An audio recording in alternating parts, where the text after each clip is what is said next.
Welcome, guys, back to Generation Y. My name is Mark, and I am from the UK. And this is my friend Dan. He is from Southeast United States. Dan left us for a bit to go and take care of some man stuff, and he is now back. I have been castrated. I'm transitioning to become a trans man. It's just evolving slowly. Yes. So from now on, we must refer to him as Danielle, please. Danielle. I am a man named Danielle now. Oh, you're going full that way. You're not going for the Zer. No, I'm still a misogynist, sexist, whore, piece of crap person.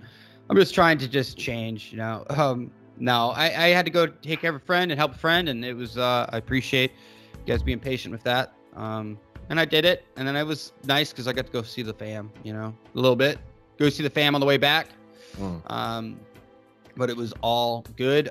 Detroit is a dilapidated shithole. I was shocked. I mean, like, as you see videos, and it just doesn't do it justice until you're actually there. Yeah. You're like it doesn't even make sense. You just like, this is America? Like, it looks like Iraq or something. Like it looks like a third world country almost.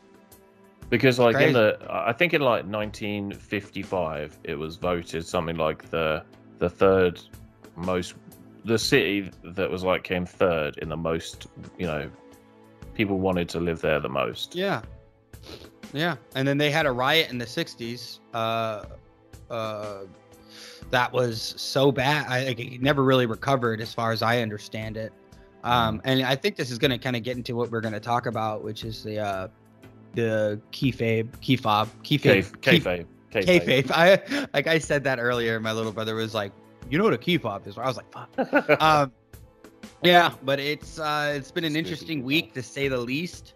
But I know it's a lot. It's, if there's any veterans out there, I know we got some people in Texas, in the United States, even in the UK, or all over the world. If you're a veteran and you served, we've got a lot of veterans from NATO, man, like from a lot of NATO countries. Yeah, and listen, I think if there's one particular group of people besides just American people, in general for what's going on, I would say any person who was willing to spill blood on foreign soil, it's a big task. It's a big ask, and a lot of young people gave up that willingly, and without hesitation, when their nations called upon them, which can be dangerous in certain respects. I mean, the same thing with, Nazi Germany, not making a comparison. I'm just saying those men too, right? They decided to bleed for their homeland.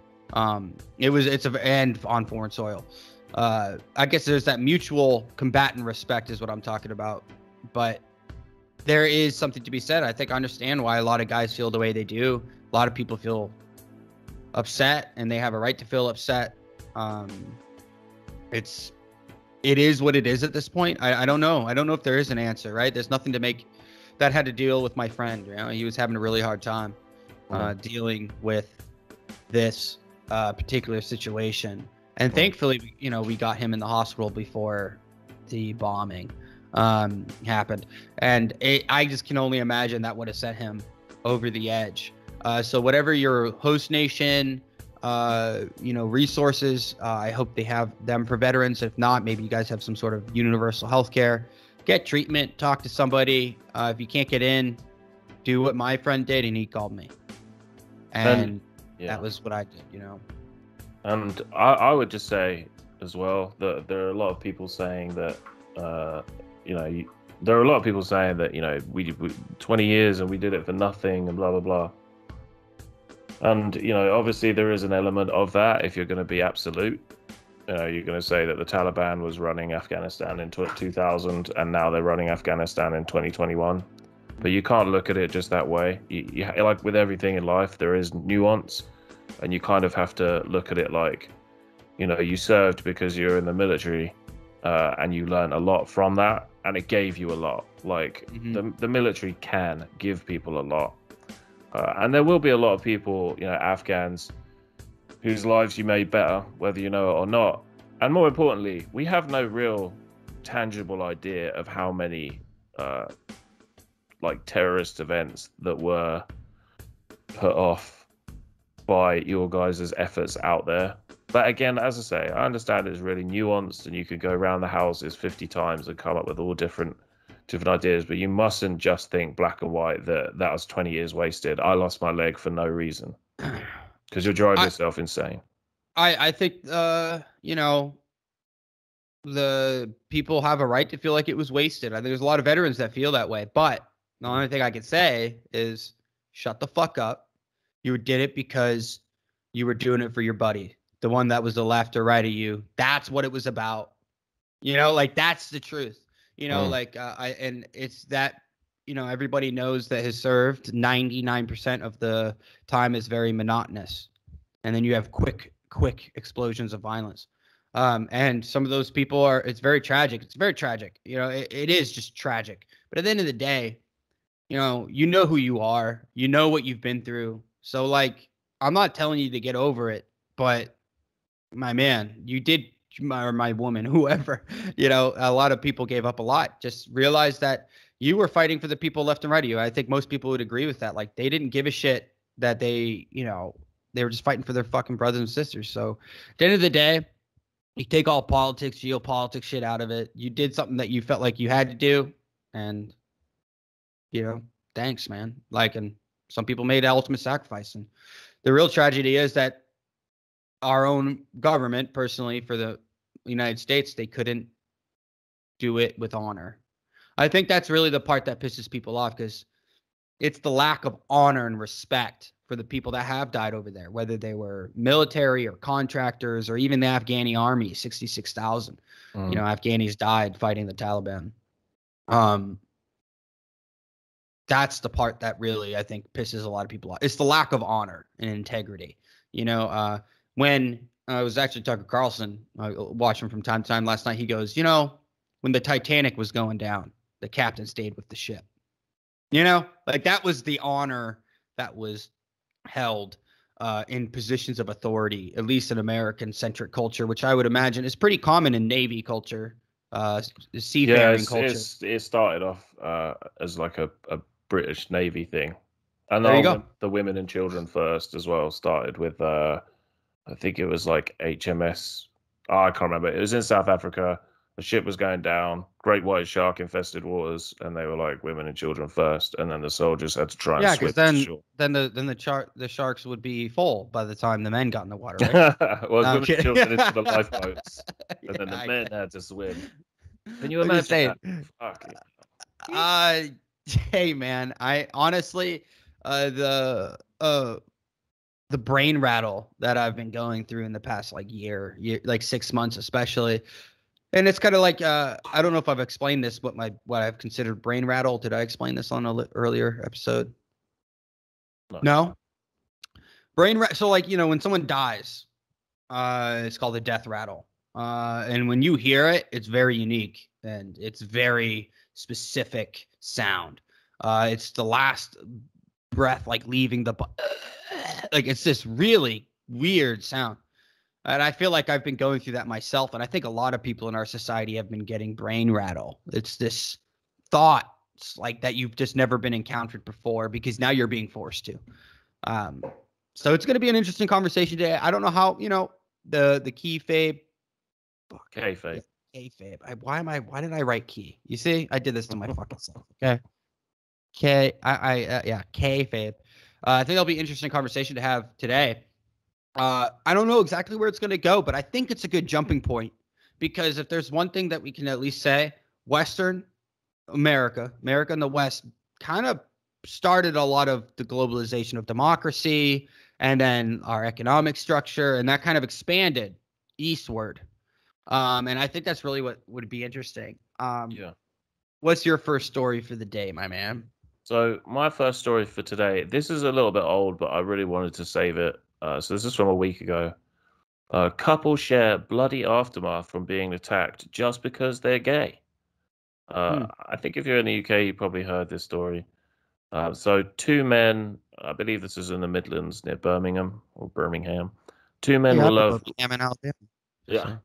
2 men were left covered in blood after being hit with bottles during an absolutely appalling homophobic attack in Birmingham. Rob and Patrick, both in their 30s, had not long left the missing bar in the city's gay village when they were targeted shortly after 4 a.m. on Sunday. Nothing good happens after midnight. 4 men in a black SUV began hurling homophobic slurs at the couple before one of them snatched Patrick's phone as he tried to film the abuse. One of their female friends was dragged along Bromsgrove Street by the vehicle when she tried to get it back. The men then got out of the SUV at a red light and began hitting them with bottles. Patrick was knocked out during the attack, with Rob telling the BBC that the gay village should be a safe area to be who you want, adding that it was shocking that this would happen in 2021. I'll stop there. It should be shocking, except did for it? if you, except for if you understand that particular part of that particular city has a very high content of a particular religion of peace, and the people that belong to said religion of peace decided that it would be particularly peaceful to hospitalize 2 gay men. The end. It's that clashing of cultures, man. It is. You know, it's something to be said that, because this is actually, I'm not trying to derail this completely, but I just, when you go back to World War II, or like pre-World War II and the 1850s and stuff, and you look at like how Jewish Zionism was born, it's actually really interesting. Go to Martyr Made podcast. It's on Spotify. That's the only place it might be on other places. If you really, the first episode is Jerusalem, and it's about the birth of Jerusalem, like the Palestinians, like all this stuff, and it's amazing. But there was 2 groups. There was political Zionism, then there was practical. Oh, okay. Practical Zionism, which is practical Zionism, very loosely put, is you don't go in and just take over a country. You move in slowly, you buy land, you build schools, you build infrastructure, resources, and then just through time, you will eventually just own it. Like everyone will, if every Jew moved there over the course of 100 years, it would just basically become a Jewish land, right? Much like these gays moved into this specific area, they went and created their own infrastructure, their own probably restaurants, whatever, right? Like that's where they congregated. Then there was the political Zionists, which were very all about, hey, dude, like you can move. That's what they were telling the Palestinians. Like you can just move and screw you. Like go to Jordan. It would be like telling a French person to move to England to them. Like, nah, just go to Jordan. Just go. Why? You're all brown, Islam, whatever. Go over there. Like that's like what they were. Anyway, but I find it interesting where you see this cultural clashing. And actually, violence. It's not really that they're all brown, is it? Because there's a lot of no, there's a lot of white ass. They're all white. A lot of them are white. Yeah, most of them. Yeah, they look white. So if anything, it's anyway. Well, this is not racist. This is cultural. Yeah, and the idea, or it's not even. Is it homophobic? I don't think they're afraid of gay people. Let's just say that much. I don't think they're afraid of them. Yeah, I think like we have to kind of use language as it's been set. True. Because otherwise we start falling down rabbit holes of like, oh, well, they're not homophobic because, but I agree, like they're clearly not afraid of gay people, but maybe like they obviously dislike gay people because. Well, it's not. They're not afraid of gay. Homophobia is where you distrust someone, basically, right? You're like, oh, you're gay. Like, like you're gay. It disgusts me. This is that. Like, and I know how it's been culturally transpired, but I'm saying this is cultural. They view their culture as a threat, like as an actual threat to their spirit, to their eternal battle. And with, it's just, life. Yeah, but it's interesting, isn't it? Because we're now having that like one upon the other, because obviously originally 50 years, 60 years ago, you would have just had Christian white people. Then you obviously began to lose a lot of the Christianity. And I have no idea why, probably because it was a big industrial heartland. But then like immigrants, especially of either Indian or Pakistan origin, and they're completely different people, by the way, like completely different. They tend to move in there, and obviously, so then they're sort of replacing the people that were there to begin with, if you like. And now, like you're saying, you have some gay people that are making the gay village, like that particular part of the street, their safe space, if you like. And so now you've got people that 20 years ago would have been afraid for their own safety.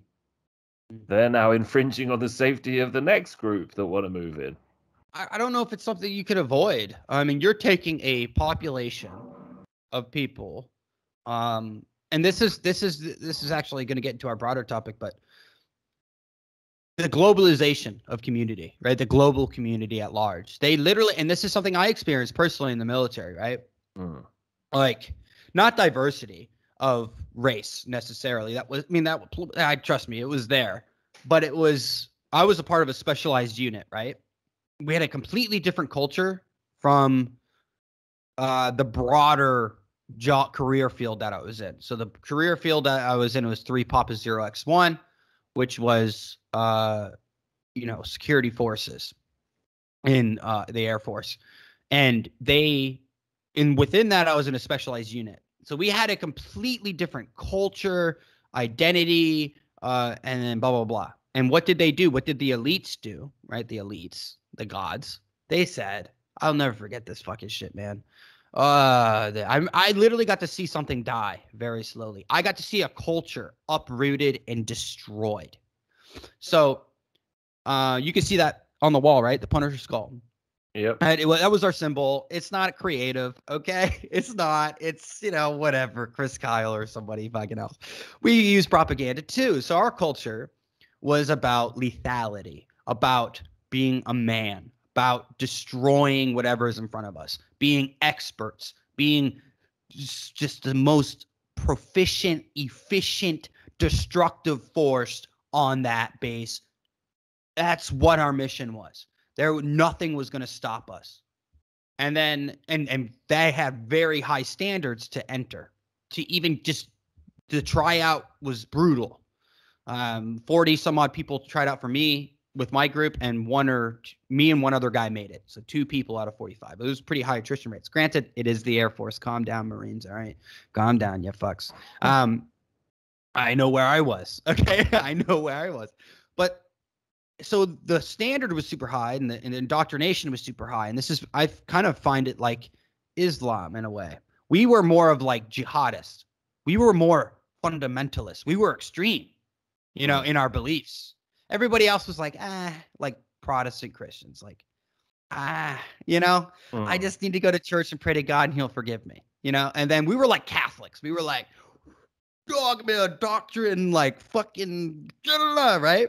And there was like no rank structure. Everything was based off of Talon numbers. So when you graduate indoctrination, you're given a Talon number. So mine's 237, Talon 237. So that's my number. I'm on a wall forever. That's my number. So if there was a guy that was lower ranking than you, that was 222, you shut the fuck up and you listen to him, no matter what their rank was. And it was interesting experience. But I guess my broader point, I'm sorry for rambling, trying to give context here. All of a sudden, we got put under a new command, right? Because it's I'm not going to get into the details, doesn't matter. But we got put under a new command, and all of a sudden, everything changed. Where anybody can do your job. You can't quit indoctrination anymore. You can't quit, which means it takes the whole psychological effect. If you can't quit, it's like whatever, they just don't care, but I'm telling you, dude, I saw they started removing symbols, painting over our symbols of our old selves, right? Yeah. Destroying our heritage, our culture. And it was the elites, the more educated, the better paid, because they're higher enlisted. Class. Well, officers and higher enlisted, because higher enlisted are just fucking scum. But, for the most part, there has to be something to be said here that I've witnessed in a very short amount of time, about a year and a half, everything be taken away from us. Yeah, a couple people got shot, but shit happens, right? No, honestly, it shouldn't have happened, but a pilot got shot, shit got wild. What I'm seeing is this globalization of culture where they're saying anybody, it's a global community, anybody can live with anybody. That's basically what they're doing. The same exact thing for my unit in TRF, the Tactical Response Force. They were literally like, anybody can do your job. All security forces members are the same. And that was stupid. That's the stupidest thing. That's like saying anybody can be a SEAL. You're an idiot. You're an idiot. No, not anybody can be a SEAL. And so what we're seeing is this convergence of cultures, and there will be bloodshed. They just can't exist together. And there will be blood. Sorry. Yeah, this is true. I actually think it's going to be a very interesting thing because, like we've talked about before, if someone shares a very similar culture to me, I know we're slightly different on this, but my kind of view on it is that if somebody has the same sort of views on freedoms and respect for the individual and stuff like that, then I don't mind them at all. Like, you know, being part of where I live, whether it's even like a small, you know, whether we're talking about my street, let alone the country.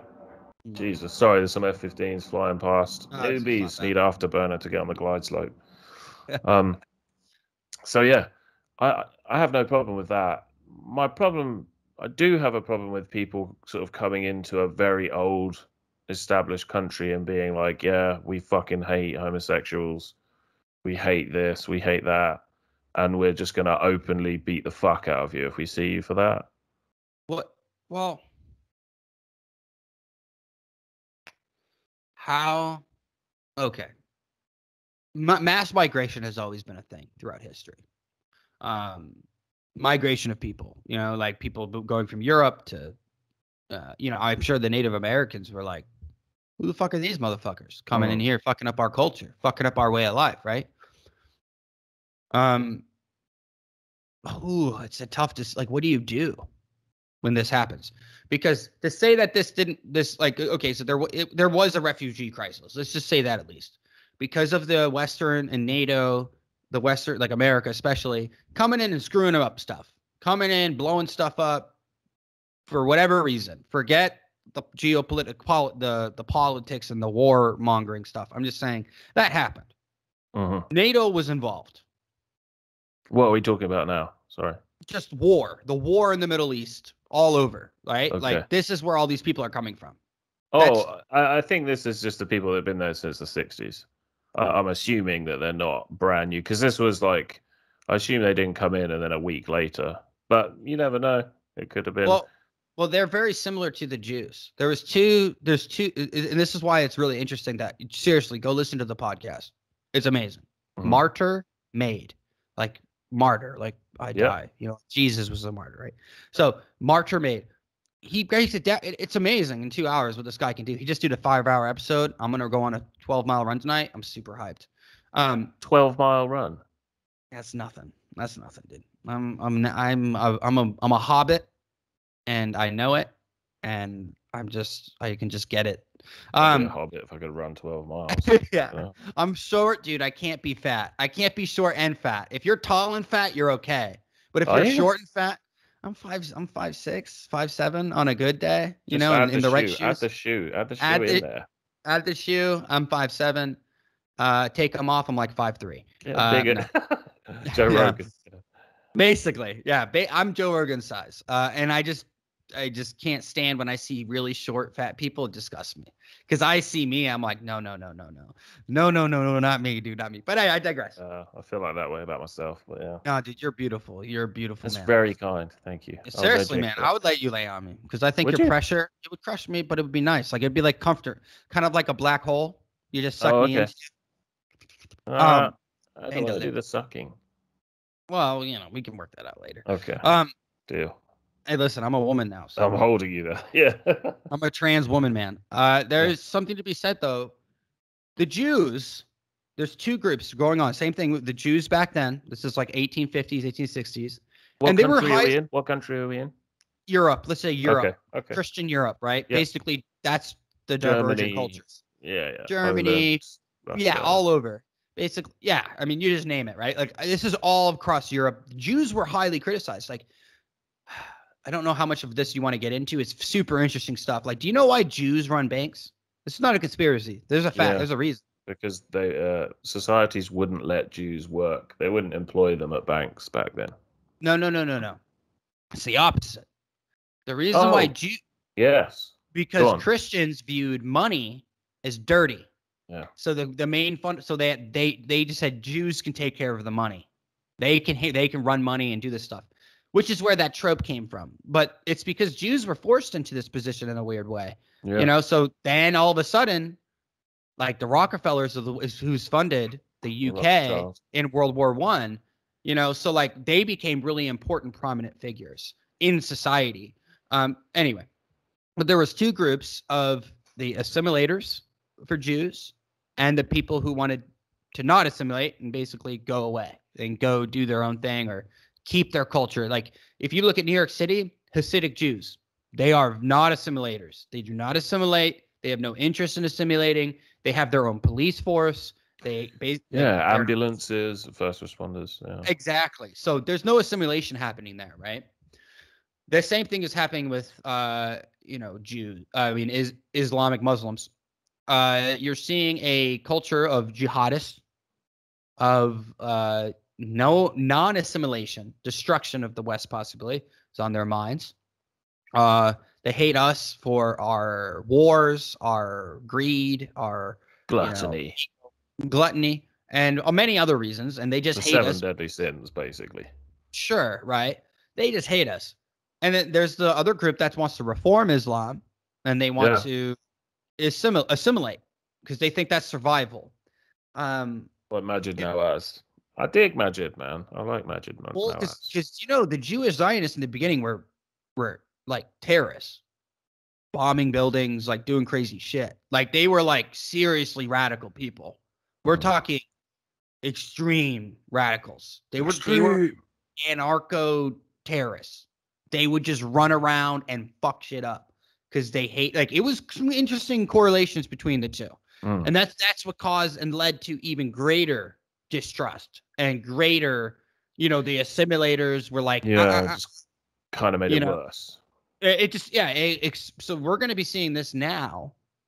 Is what group is going to win out, and if history tells us something, just look at the Taliban. They were not assimilators. Okay, they did not assimilate. They did not. And then they were the ones that had the eternal battle. And then you had the assimilators, the Afghani army, the government. Those were the assimilators. They were trying to assimilate into a Western culture, a Western society in Afghanistan. And they failed. They failed epically because they're not based in any rooted moral foundations and like truly believe the things. Like Ghani, the president, he walked out with $170 million of cash. And complained about it. Well, do you know what was really going on is they were moving towards a digitized economy. And he was super pissed. Because it's a lot harder to siphon money off the top or get more money, do what you really want to do as a nefarious individual with digitized currency. So it's pretty crazy.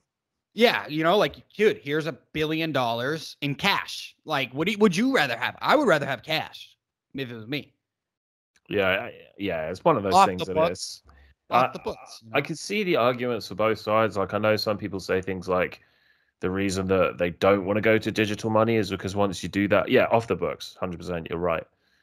I can see what some people say, which is if we go to digital money, you'll never be able to duck taxes again. But then the people that are, some of the people further up will still be able to siphon a few bits off the top. Like, who was it that?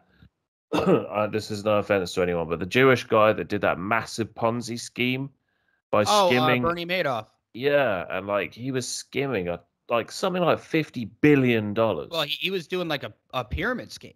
He did his pyramid scheme. Yeah, and he was also skimming money digitally. Crazy. God. Like, so, yeah. All I'm saying is like we're heading to. Oh God, that's a good point. You just remind me of something else. It's actually really interesting. We can get into that. Keep going, man. I'm like kayfabe. Kayfabe. It kind of has something to do with it. Oh, shut up, F-15s. Jesus Christ. Oh, dude, you can barely hear him, dude. If anything, it adds. Yeah, you can barely. I mean, you can hear like it's nothing. It's dude. And what does that mean? It means that you're protected by the, planes. That's fucking sick or whatever. I don't know. Yeah. You're welcome.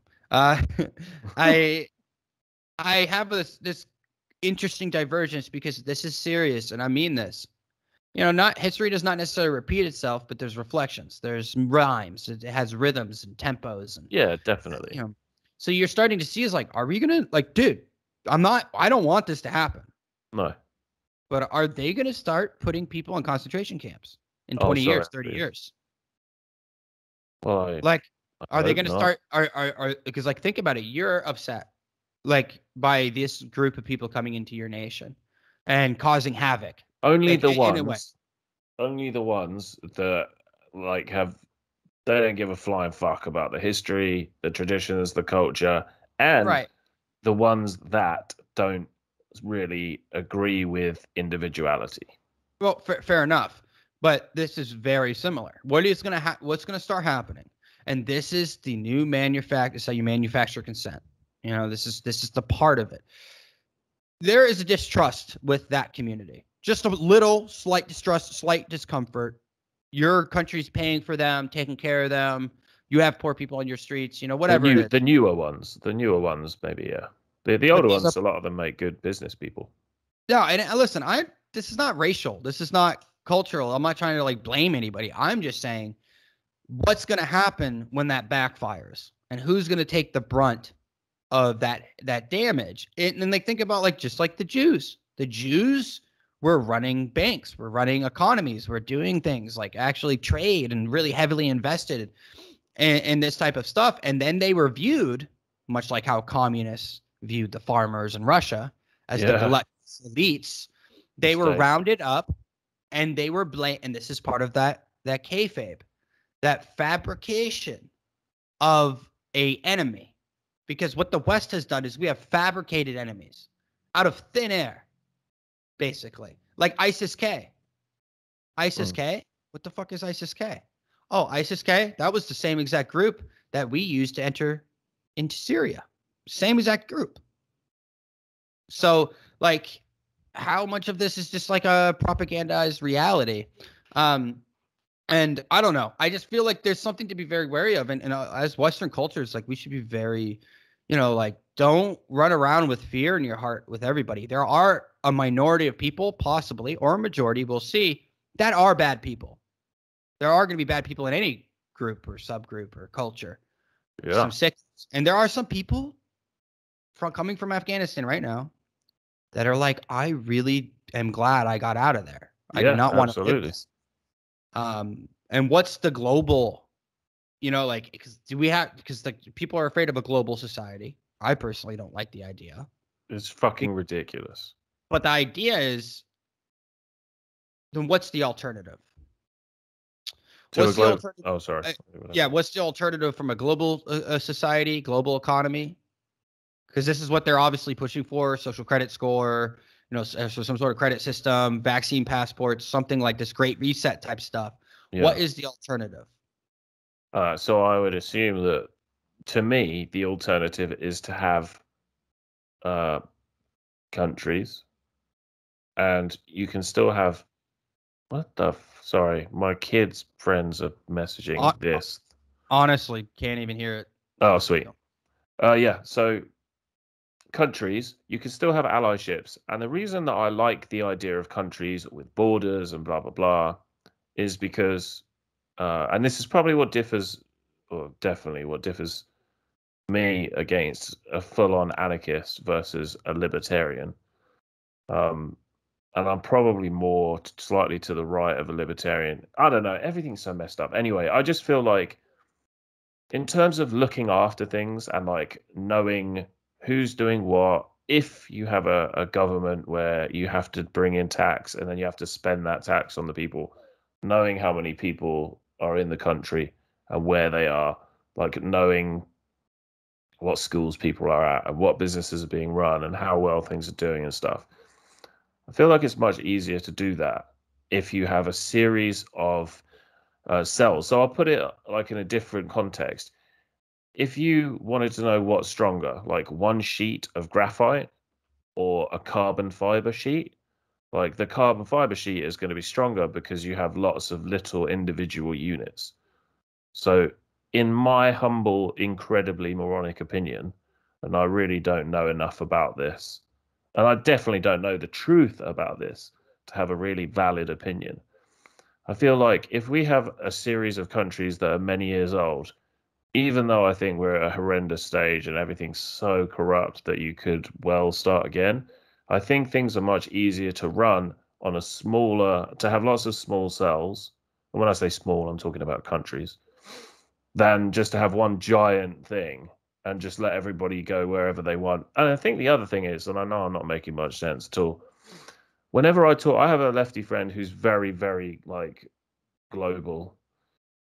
And the issue that we tend to struggle with between each other is you have parts of the world that have built up wealth, some of them through nefarious means, some of them through gallant means, some of them it's a combination of both.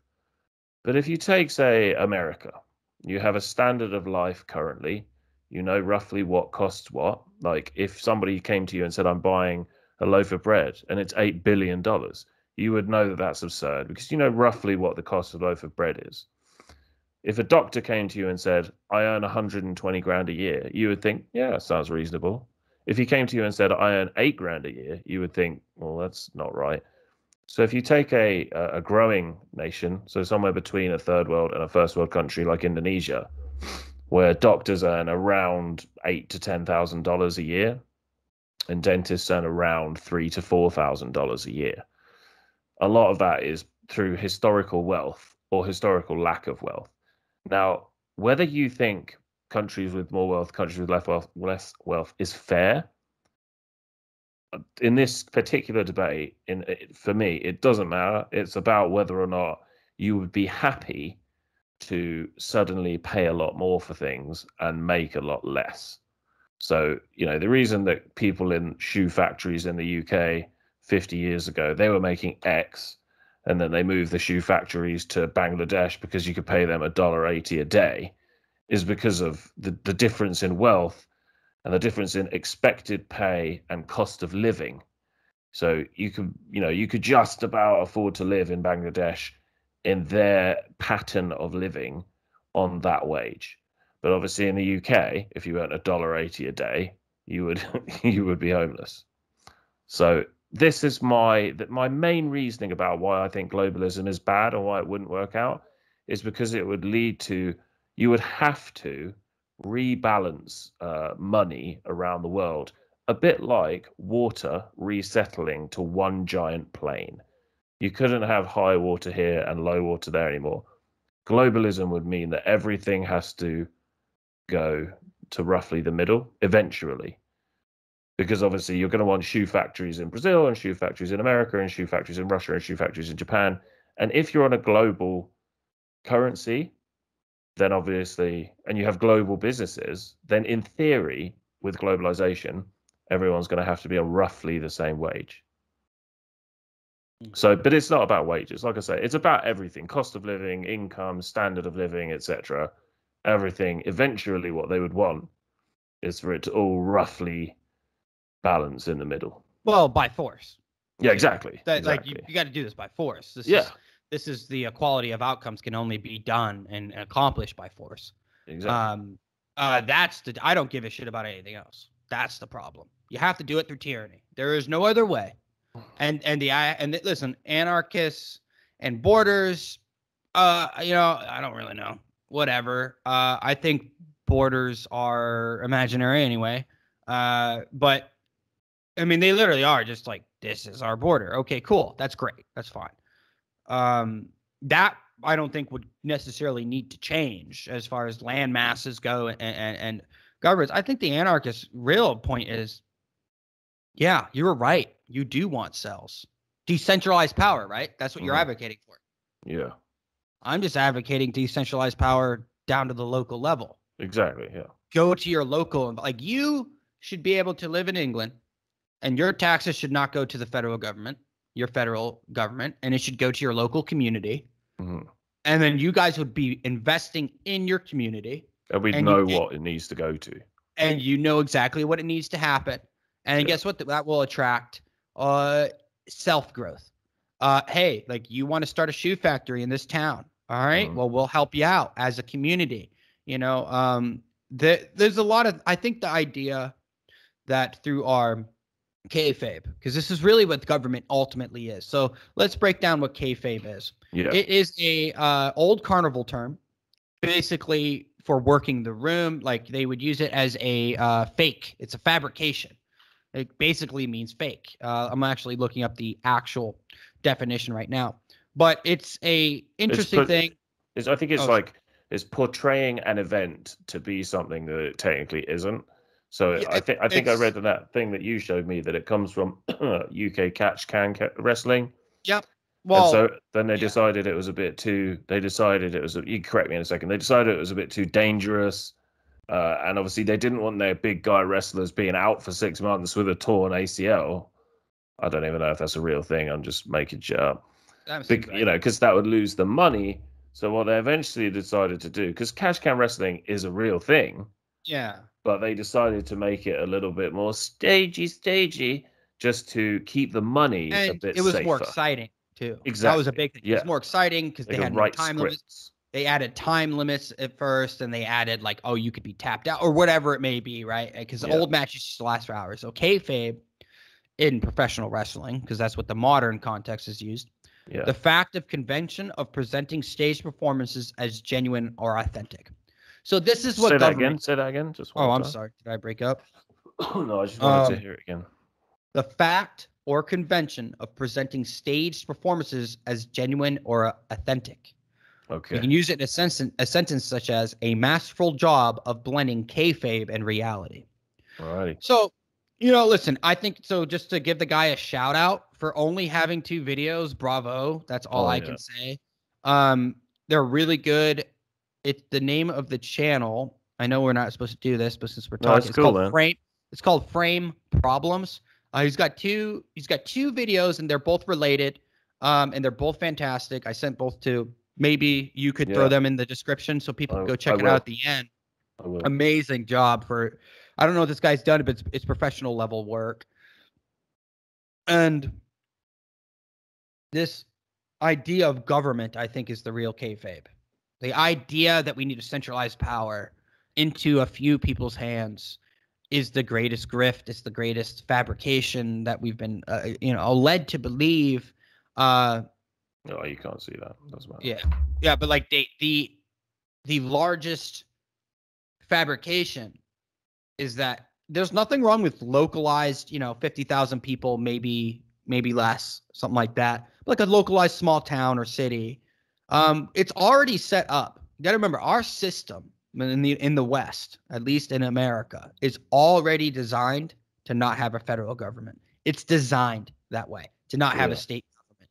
We have county elections, mayoral elections, and other even just councils, like even just city town council. It's all ready to go. It's all in place. Oh my God, dude! I have to tell you this real quickly. I'm sorry, everyone, if this derails things. We were talking before, and I asked you how many people were employed by the U.S. government.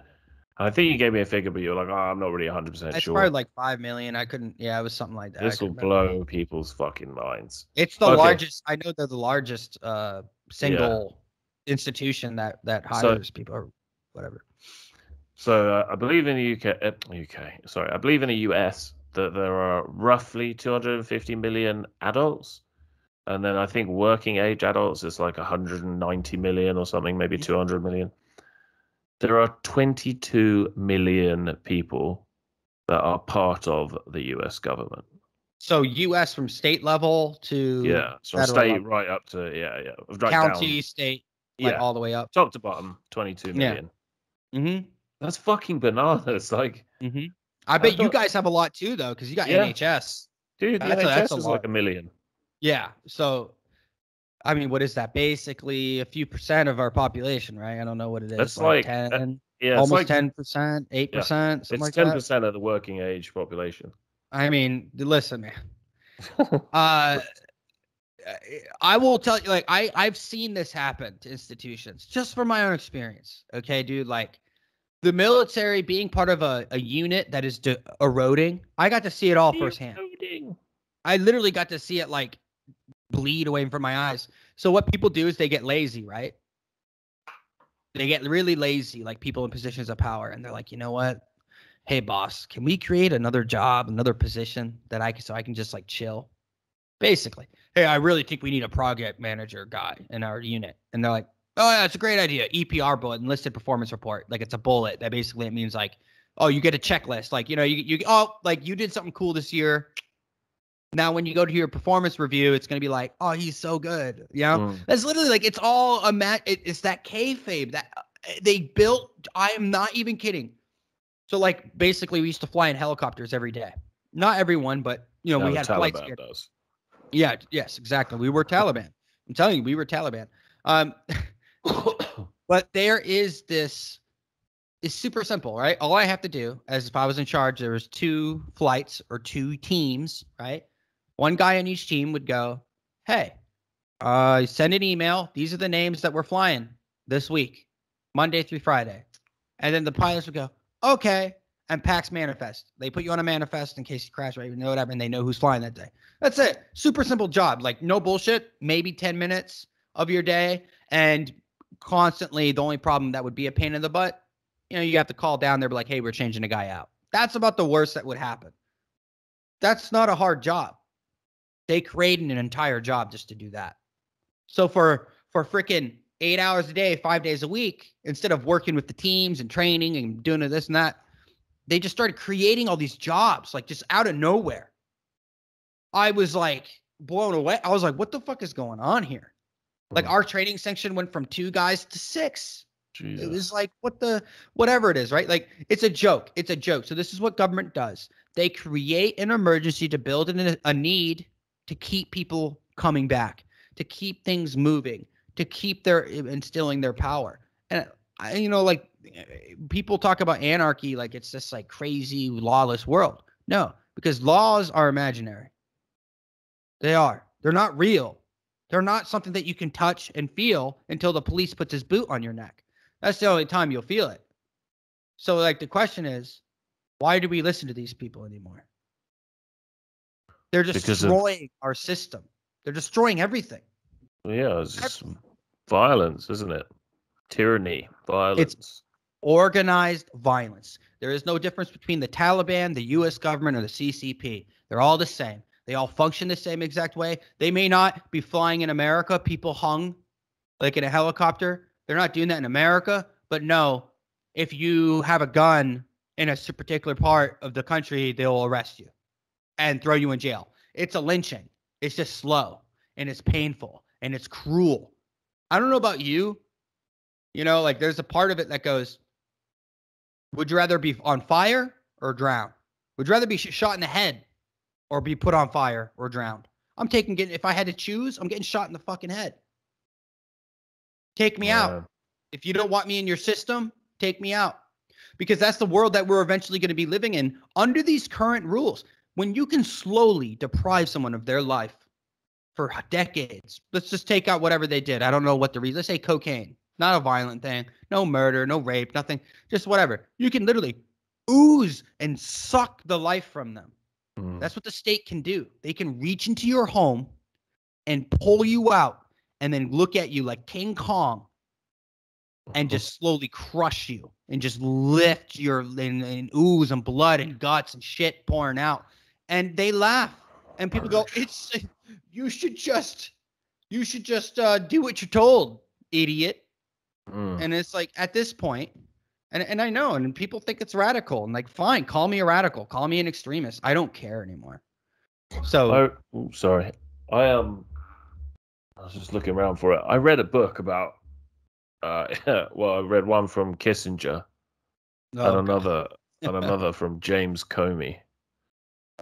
Because I tend to like to read books from all different sides because it's interesting to see. You're reading what propaganda from this angle, from that angle. Yeah, exactly. And it's just interesting to see like the different views of what they thought they were doing. But the one thing that you can't hide in both the Henry Kissinger, I'm sure I had them up. It isn't fucking. Oh yeah, there's one. Kissinger's 1973. And I can't remember the James Comey one must be downstairs.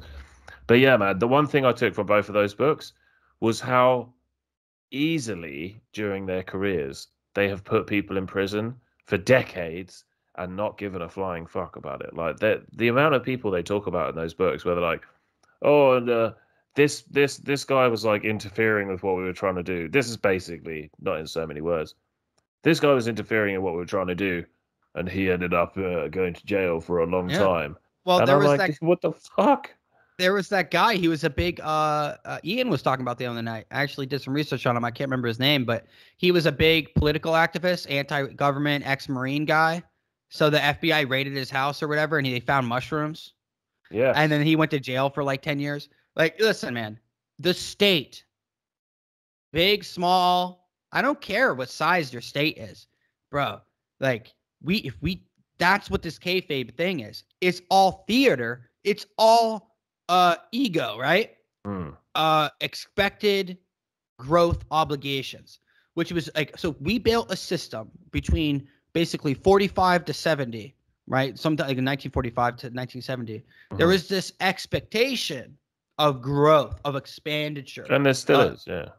Right. And it can't be sustained, right? Because you can't continue to expect that it's going to stay this way. So they artificially manufacture downfalls in the system, like 2008, 2011 with Occupy Wall Street. And now, because of this globalist ideas, like this video is really good as well. It's poignant. It's very good. Now we're organizing ourselves into identity groups. Like, look around you, people. This is what the state creates. This is what nationalism gets you. This is the problem. If we want a safer, more advantageous, adventurous, idealistic society to continue moving forward, you can't do it with the state. The state will kill its dissenters. They will jail their dissenters. They will assassinate them and say, well, that's just business. And just let you know, it's Monday. And you're like, oh, crap, there's a lot left in this week. Every day it's Monday for them. Every day they're grumpy. Every day they're going to take your life. This is what their ultimate goal. And then when we look at conspiracy theories with big banks, yeah, they want to take your wealth. Have you ever heard of a loan and interest? Yeah, they want to take your wealth. That's what they want to do. They want to slowly strip you away. My house I got for $160. I'm going to be paying $216 when it's all said and done. That's a lot. What do you reckon it would be worth, though? Just playing devil's advocate. In 30 years, probably $216. Probably $200, $215, depending on inflation, whatever happens with the economy. I'm going to tell you right now, watch out in America. We're about to get it's about to go down. We're about to get nailed. Tell me a bit about, like, because obviously, I don't even know if I should really say this because of what we're talking about, but we technically have governments that are ideologically maybe not opposed, but at sort of 10 o'clock and 2 o'clock to each other. So we have the conservatives and you have the liberal Democrats. And tell me what's going on with the unemployment checks and stuff like that. I mean, I think most places that's pretty much stopped, except like California and a couple other, communist regime type places. I mean, they're still doing child tax credits. I think it's like $250 per kid, something like that every month. I think that I don't know if the people are getting it every month or just at the end of the year when you file your taxes, you'll get like a giant check. Basically, I'm not really sure how it works.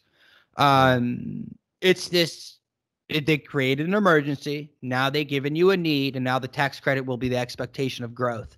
So instead of having an expectation of growth for the society as a whole, it is an expected growth within certain classes of people. So they're going to be giving all this money to these families where they will go spend that money at Walmart because that's the only stores that are going to be left, or Amazon or wherever. And that wealth just keeps cycling up and trickling up instead of staying home in the family as it's expected to do, when the only options that you have are or through cultural habits and the way things have evolved in our society. This is my thing to people is use it against them. Fight against these fucking tyrants. Rage Go against shop. the machine. Oh God, those bastards. But there is something to be said that like, oh, well, anarchy's dangerous. Yeah, it is. Our world's dangerous right now. I get it. I don't know anymore. People want to sit there and like try to like debate me, and I'm like, listen, dude. If you want to have a conversation, that's one thing. But when you get into that debate mode, you automatically ideologically position yourself in a hardened position. I am right, you're wrong type of mentality. Yeah. So my thing is this, like, listen, dude, guys, if we're gonna go down this road, I'm gonna be with you. I'm gonna ride America. As Michael Mouse would say, there's America, then there's shithole countries. That's a pretty funny joke, but I just care about America. So, and I like, listen, Mark, I fucking love the UK, bro, but it's not my home. Like, I don't know how much I'm supposed to do about it. Right? It's like Afghanistan. I don't know what I'm supposed to do about it. North Korea. Why don't we invade North Korea? Because it's the buffer zone with China. And China said F and O. It's going to get fun, but there is going to be some sort of global event that is going to push this very far. They're going to push it as far as they can. They really are, man. Get ready. That's all I can say. I believe that, just personally. A global event is coming that is going to try to change the foundation of how we work. Like how our society is built. And I think it will be a world war. I think a couple nukes, it'll scare enough people, and that'll be it. And that'll be the end. Yeah. I don't really want to. I want to try and be positive about it, but like I have been thinking recently, I think what could happen, because you've got two Goliath nations. You've got one in kind of the death roll, which is the US, because it's been crippled by the corruption, and it's abused its own population. And then you've got China, who has also abused some of its population, but they're also kind of on their way up financially. And I could definitely see some point in the near future where something kicks off. What they'll do is that I think there'll be some sort of war between the two sides. And I genuinely do think that there is a chance of it being a hot war, but where they agree, like, no weapons of mass destruction.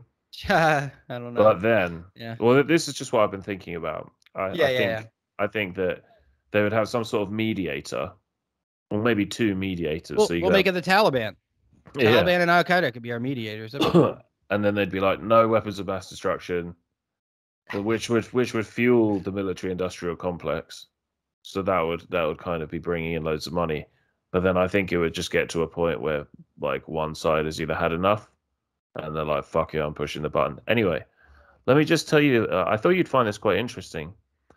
So anybody in America, obviously, I don't know if any of you think about this, but when they're telling you, oh, we're going to spend $6 trillion on infrastructure, or we're going to spend $3 trillion on unemployment checks or whatever, I imagine some of you at least to think, oh, well, can we afford that? Like, what is our treasury intake each year?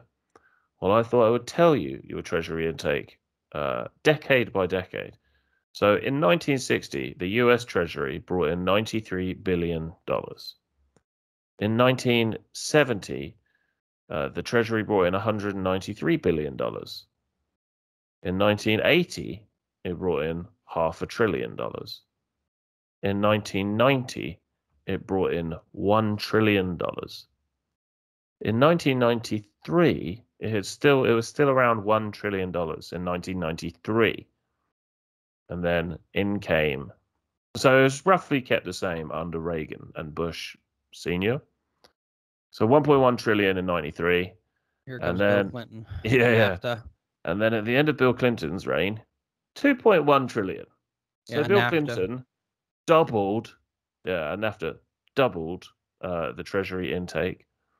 1.9 billion in 2001, 1.8, 1.7, 1.9.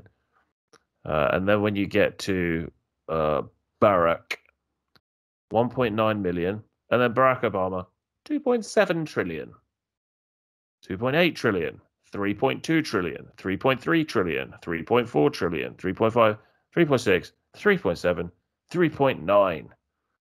So, in 25 years, the US Treasury has gone from taking in $1 trillion to $4 trillion. Taking in. And what my point is just when you think what they're spending on things, when they say things like, "Oh, we're going to spend 6 trillion on this stimulus check thing," or we're going to spend or we're going to spend 6 trillion on an infrastructure deal, just think like, well, how much do we take in? Like, what, if we're going to spend X amount on roads, you'd expect that would be what, like 20% of our intake, because obviously we've got the military to pay for, we've got schooling, you've got tons and tons of different things. But no, they're spending double 1 year's intake on their infrastructure deal, which means government bonds, printing money. If you go back and they talk about it briefly in the Bretton Woods Act, they talk about it in Frame Ideas. It's a very small part of history, but it's a very important history, because then in 1971 they broke the pact, the Bretton Woods Pact. The United States did. Yeah. And that's really what led to the end of gold being a global financial currency. Really backed by gold. Bretton Woods. Bretton Woods or Bretton Woods Pact. Bretton whatever Woods. It is. Yeah. Whatever it was. Listen, our system's a sham. It's a kayfabe. It is going to continue until the violence explodes. Listen, we're walking a line of self-destruction, just like the Soviets, just like the Venezuelans now, the Cubans, the Chinese. We're walking this path of imagination. It's not real life, okay? This is not real life. This is not reality. They do not live in equality does not exist, okay? There is no law that can actually make equality between men and women. There is no such thing. Of course there isn't. Like, it's impossible to do. It's also ridiculous. Like, and I know that you're hedging at this, but there is no such thing. Like, unless you're twins that happen to have the same career, and even then, like, and you're talking about billions of people, I just find it like insulting that people think it's possible to have that. Can I just quickly say the Bretton Woods system? A lot of people forget this, and I've heard recently people saying that the petrodollar no longer exists. That's actually not true. Yeah, the U.S. is the world reserve currency for the petrodollar. Exactly, and I heard Ian say a couple of times recently that it no longer exists. That's not true. It does still exist. And the Bretton Woods system that was set up in the 70s, in the early 70s, the countries were the United States, the EU countries, the UK, Australia, New Zealand, Japan. So Japan, New Zealand, Australia, the EU, the UK, Canada, and the United States are all part of the Bretton Woods system. But that led, and this is really where the conspiracies come around, that like Saddam Hussein wanted to pull out of the petrodollar, like reserve currency. The same thing with the guy in Syria, Assad. He wanted to pull out. What's the other guy? Gaddafi in Libya. Like there is like some really the economic system, the kayfabe they've created, this giant wool over our eyes. You see $1 trillion, you think that's a lot. It's not real. It's only because the World Banks recognize it. The world economy recognizes the kayfabe. They say, okay, we'll play. Yeah. Because in this illusion they have created, because listen, this whole system is so delicate. Everything has to be, everyone's got to play the game. But what I've seen, and you just think, I don't know how much true this is, but if you don't play the game, you get killed. They invade. That's a big part of it. The West will invade. If you don't play the game that we want you to fucking play, and you get killed. That's a very specific type of path. Somalia. Somalia right now, 40% rural, mainly nomadic. Why are we there fighting terrorism? What's going on? Why are we in Somalia? Setting up a staging ground maybe for China? Who knows? I don't know. But to think that invading a rural land, right? You're like, why are we invading a rural country that has 40% are nomadic? They don't even stay in the same place. And they see Americans ripping it. You're creating more terrorists. You're moving them, say, hey, you don't deserve, blah, blah, blah. It's a joke. And these poor people, these poor, literally poverty, living their lives, just enjoying, maybe they enjoy it. Maybe they enjoy the nomadic lifestyle. Maybe they like it. Maybe that's why 40% of them do it. It might be a choice. Yeah. I mean, do you know what I mean? Yeah. And I think we've been we've kind of been manipulated into the West, especially over the last 30, 40 years, to think that material possessions and your career and your car and stuff like that is what gives you satisfaction. But I know that they've done, these kind of psychological tests, and a lot of people that are either very poor or just live in poor country, to us, very poor, but they actually have much, much higher levels of satisfaction and massively lower levels of depression.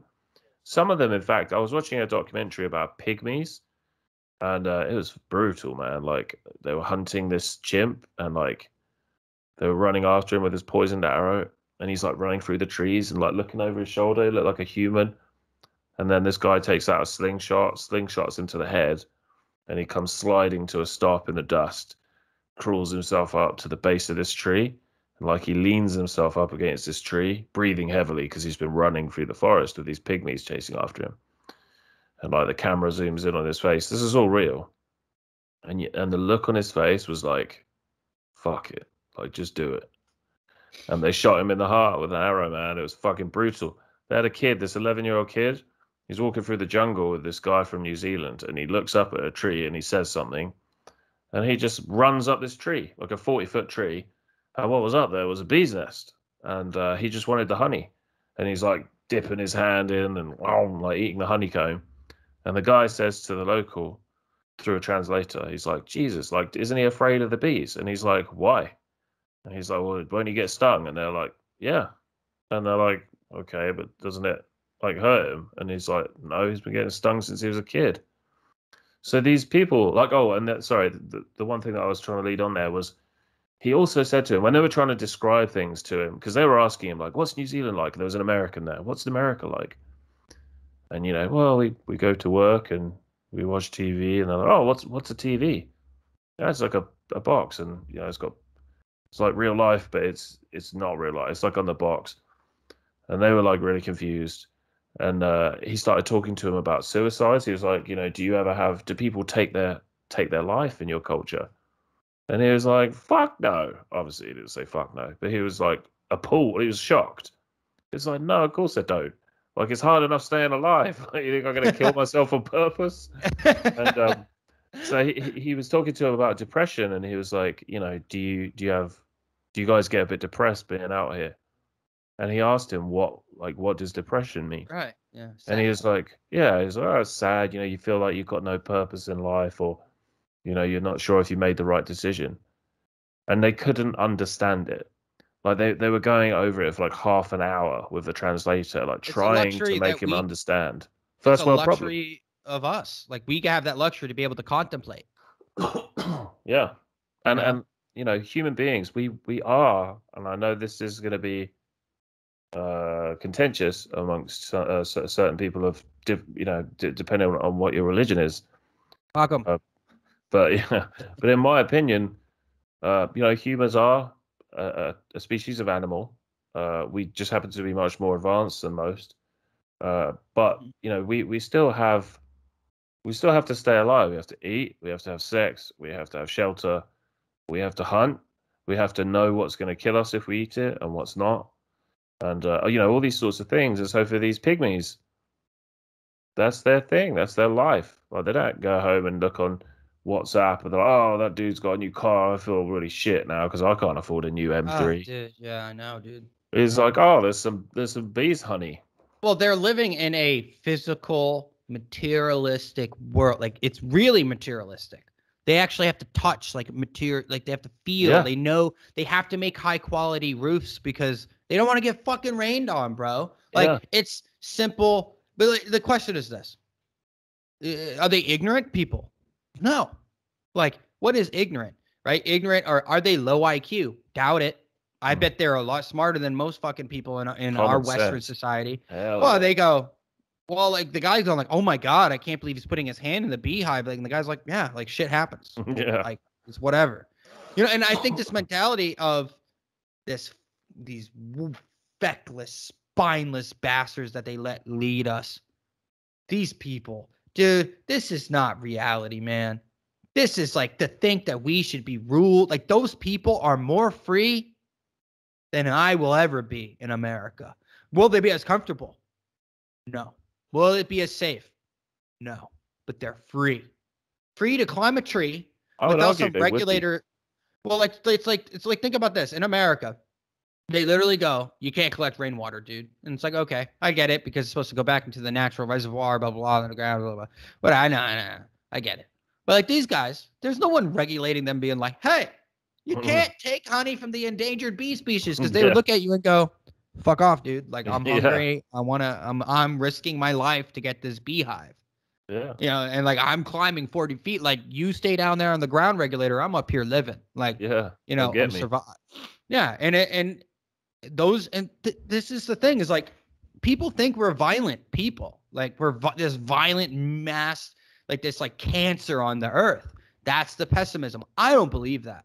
I don't think I need a government to tell me to be a good person. I don't need a God to do it either. I don't need a religion to do it necessarily. I think that can help form, shape, and direct your consciousness, your conscience, like because we're conscientious creatures. Yeah, it's good to direct those things. But at the end of the day, there is a part of people that are just evil that will do nasty things. But that, like, you have Catholics or religious people who are like the worst people on earth, like the worst. It doesn't matter. But you can have a general direction. Yeah. This is like kind of a morality, right? You just can't legislate morality. You can't legislate mortality. You can't. Like, if you told that guy he can't climb that tree anymore because it's too dangerous, that's what they're trying to do in America. That's what they do in America or in the West. They're like, hey, you can't do heroin because it's dangerous. Yeah. Yeah. If anything, they should make it free so more people die. It'll probably make their plans go faster. Well, they kind of are, aren't they, with all the oxycodone? Oh well, they got to make money from it. That's right. Yeah. They got to get. Pfizer's just alive enough. J&J needs to get their fill first, right? They need you just alive enough. You know, where you're like masturbating and ordering pizza and looking at. I mean, it's a good life. Yeah, it's not bad. Fulfilling. It's not I'd rather be the pygmy though. But let me tell you one thing actually as well. I just remembered about the pygmies. So you were talking about evil and like how some people, some people can be bad. So we're not generally a bad people, but you do get bad people. And what they were doing, he was talking to them about this. He said like, do you have a judge? Do you have courts and stuff? And they were like, no, man. Like we just get together and we chat about what's happened. And if someone's listen, I'm using Western language, obviously. If someone's a dick, then we deal with it. And he was like, oh, how do you do? And he was like, well, it depends. Like, is it their first time? Are they actually like, can they not stop being bad? Or have they just made a mistake? Did they let their anger get the better of it, et cetera, et cetera? And he said, have you ever had anybody that just won't stop being bad? And they're like, yeah. And they said, what do you do? And they said, and he goes, well, they're out. Like we give them a few chances and then we just bin them. Like we kick them out of the group. They don't even kill them. No, they just go fuck off. And so, and the reason why that works for them is because the good people have the safety in numbers. Yeah. So then you have the random, and they're also slightly nomadic. So I think they stick to within like a 200 square mile thing, but so they'll see the same places, but maybe like 3 years apart. Because he was saying to him, like, do you ever get the bad guys banding together and wanting to come in and cause chaos? And he said, we don't have enough of them to do that, for one. And second of all, like, it happens so rarely that they're 50, 60 miles apart. Well, because your life, like, the people think the reason why government exacerbates problems. They create evil. So they create legal or illegal things. They create the problem. That's what they do. They go, jaywalking's a problem. Okay. So they make a law. Okay. Now the cop can arrest you for that. That's the Okay. craziest thing. Like, you're like, no, but like, seriously, right? There was one jagoff back in the day that got hit by like a carriage or a car. Yeah. And not, didn't use like, then they're like, okay, we got to paint these specific lines and you're going to be like cattle and you're just going to walk. And maybe it's more safe. At this point in the road. But now they enforce a guy with a gun. They give him the power to arrest you for it. So the idea is, very simply put, I think, guys, we are the majority. Most people are good. Most people are fine. Every cult, like even in the Taliban, even there in Afghanistan, that's minority rule. That's minority rule. The people are just weak and they don't have the same type of culture. They're very subservient culture. They're very just like, okay, like they don't want overly problems. Polite and like. Well, I wouldn't know about polite. I think they just are used to being dominated for the last 1,000 years or so, and then their rule. They function. A rural society thinks differently than a urban. Are you saying citizens. rural? Rural, yeah, rural. Okay. Rural juror. There you go. The rural juror.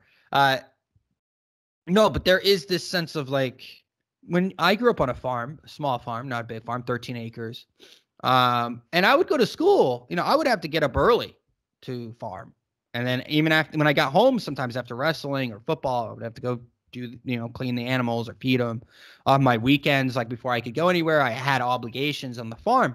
So like there was this, responsibility built into me. I mean, I basically have had a job up until recently, since I was like, I don't know, 8, almost. I was like 10.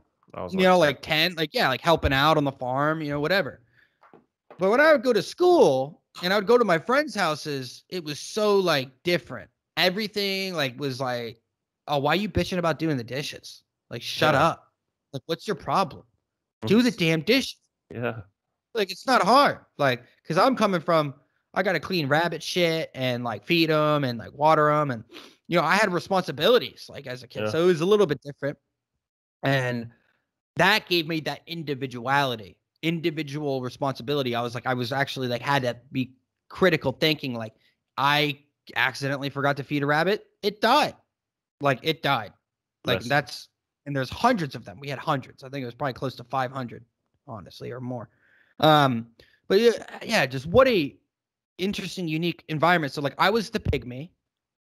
All right. I was the pygmy in the proverbial sense. Yeah. And then I would go to school with like these Westerners. Yeah.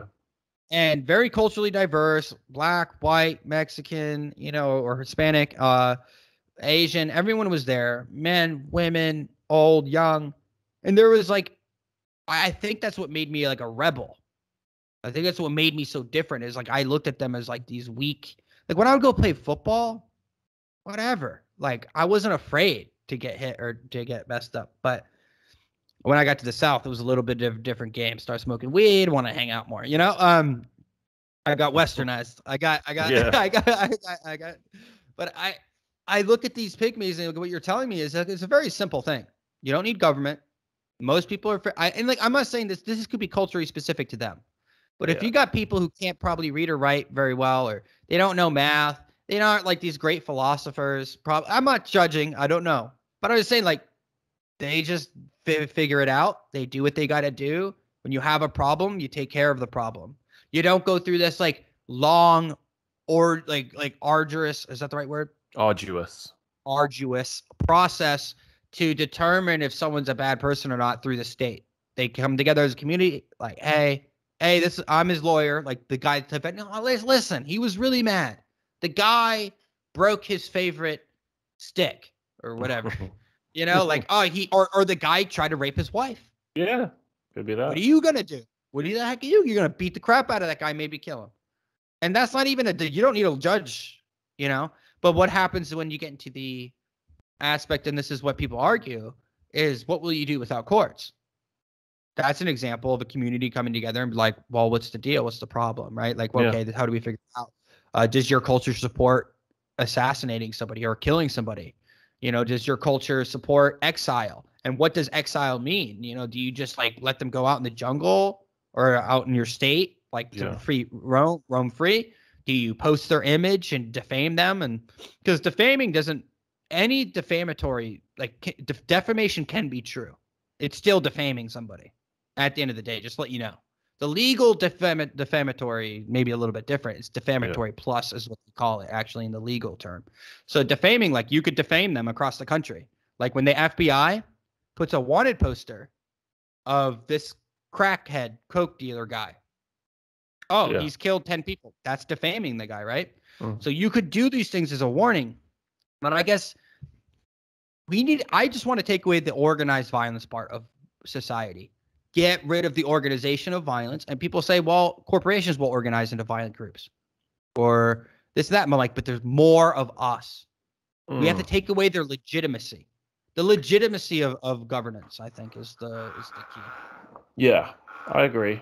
I think, and I understand that a lot of people that watch this will think, like you just said, Dan, that it is very culturally specific. Obviously, it is. I absolutely agree. But I think one of the most important things that we can take from societies like the Pygmies is, you know, at the very least, because obviously, you know, we are incredibly different. But what I would like to see is politicians, first of all, many less people sort of working for the state. Second of all, politicians should be far beneath me. Like they shouldn't be far above me. It should be if something goes wrong, people get together, everyone or whoever wants to take part gets together. They speak about something. It doesn't have to take a long time.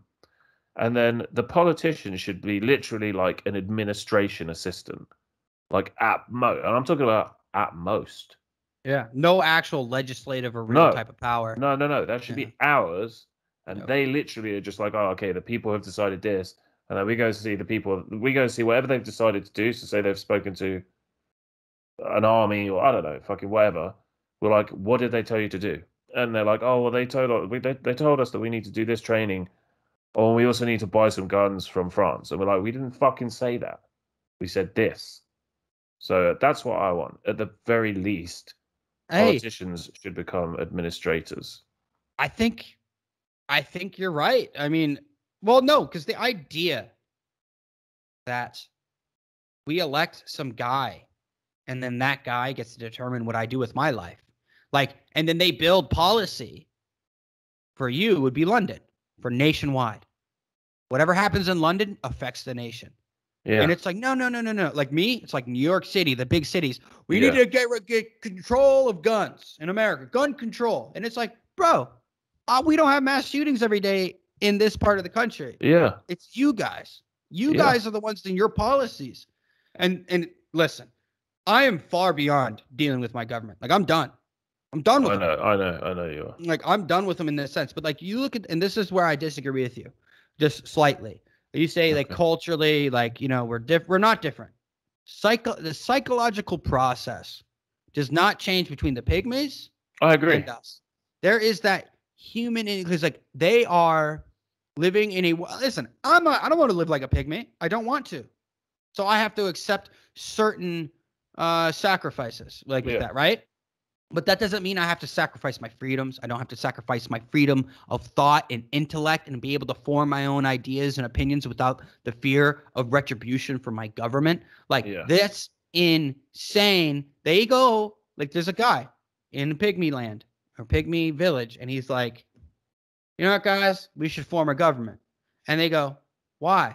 And he goes, they're like, well, like, don't you guys want to be more powerful? And they're like, no, we're cool. Like we're chilling. Like, this is our life. If you leave, go join a government, then go. Yeah. Right. Like no one is saying to these people, like this is what like we've done to Afghanistan, to Somalia, Libya, Lebanon. We can't, why doesn't the U.S. military go into the Amazon, but that's where the Pygmies are, I'm guessing. Amazon it's the Congo, in the Congo. Central Africa. Okay. I'm, you know, All rainforests are the same, right? They're very I don't know. similar types of people, though, man. Yeah. Yeah, oh yeah, it's like, but if we came in and we're like, we're liberating you, bro, and they're like, who the fuck asked you to liberate me? I'm Yeah. just chilling. Just And gave him honey, bro. and then that kid goes and climbs a tree, and then he tries to reach in, and they're like, and then the government shoots him because it's dangerous. Yeah, and then the kid falls, and now you just created a new terrorist organization called the Yep. Pygmies, Yeah. called Pisces. You know, Yeah. it's like, Yeah. it's like, I don't know what's going on here, man. But I can tell you, until like the whole border argument, the culture arguments, like it's all moot. That's what the KFAB is. That's the distractions. That's the fun. That's the stuff to be like, we can't have Afghanis come here and destroy our culture. And then it's like, well, whose culture is it? And who gets to decide? What happens if you just worked with them and said, hey, listen, if you guys don't like gay people, you can't touch them. You can't hurt them. Okay. But then you go there. You go somewhere else then. You don't belong here. Go. Yeah, that's what. it. Listen, I just That's want. it. I just want a solution. It's. I think like. Careful, Man. careful. You're treading in some dangerous waters. Oh yeah, fuck. God damn The it! final solution. They ruined everything. Yeah, they did, dude. The Nazis really did Fuckers, ruin man. everything. They fucking ruined everything. Now, But, yeah. honestly, what they exposed is they opened a wound in society psychologically, which is going to be beneficial because it's salt that constantly gets poured in. Every tyranny, like, then goes like, Hitler. And people are like, and now what does the propaganda machine do? Not everything is like Hitler when just 6 months ago you were calling Trump Hitler or Boris Johnson or, the fascists. And it's like, listen, at the end of the day, we're all fascists at different elements in our lives. I am a fascist when it comes to music. My music.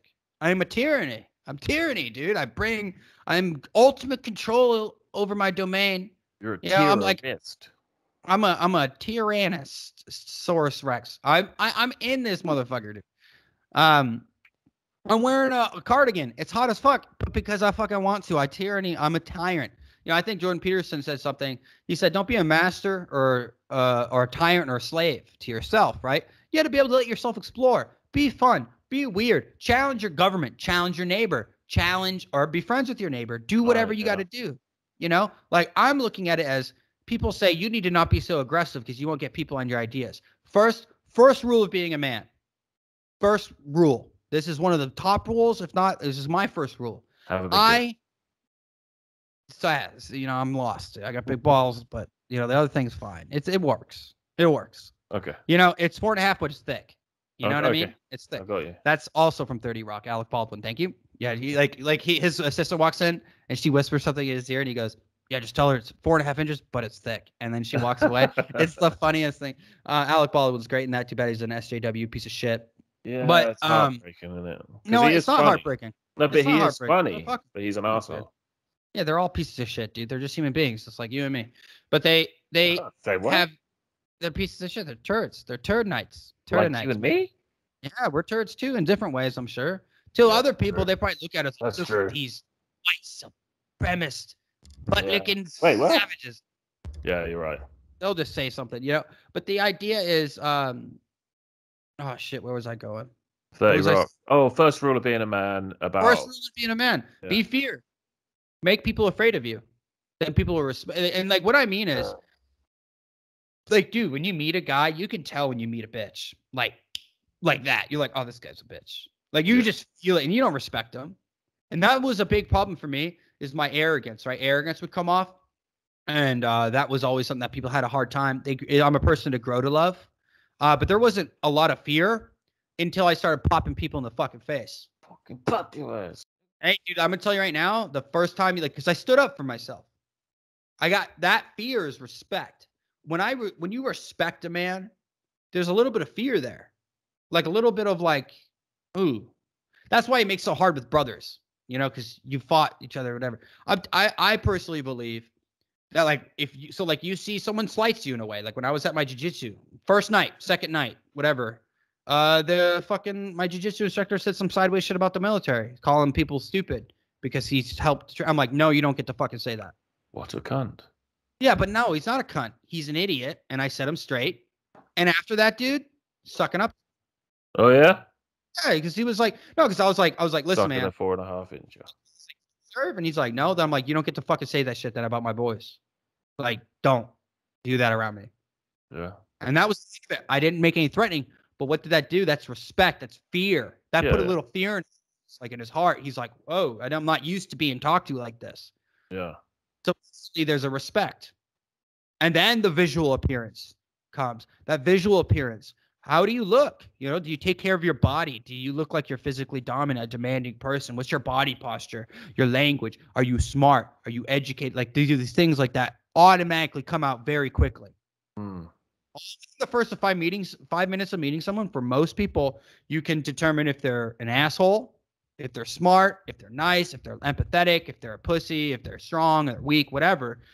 Usually, you know, I put off this demeanor of, I'm pretty easy to get along with. I really don't like talking shit to people. Like, I'm pretty, like, I don't really want to get into fights with people. But if you say something I disagree with, I'll speak up and it'll go on like it's Donkey Kong.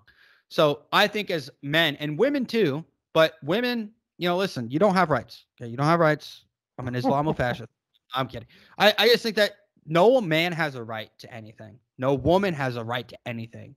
It's about what you can do in the moment and what you can do in the long term. And like, sorry, I can't make babies. I wish I could poop babies, but I can't. So that's your job. Sorry, women. Like, that's your job. That's your job.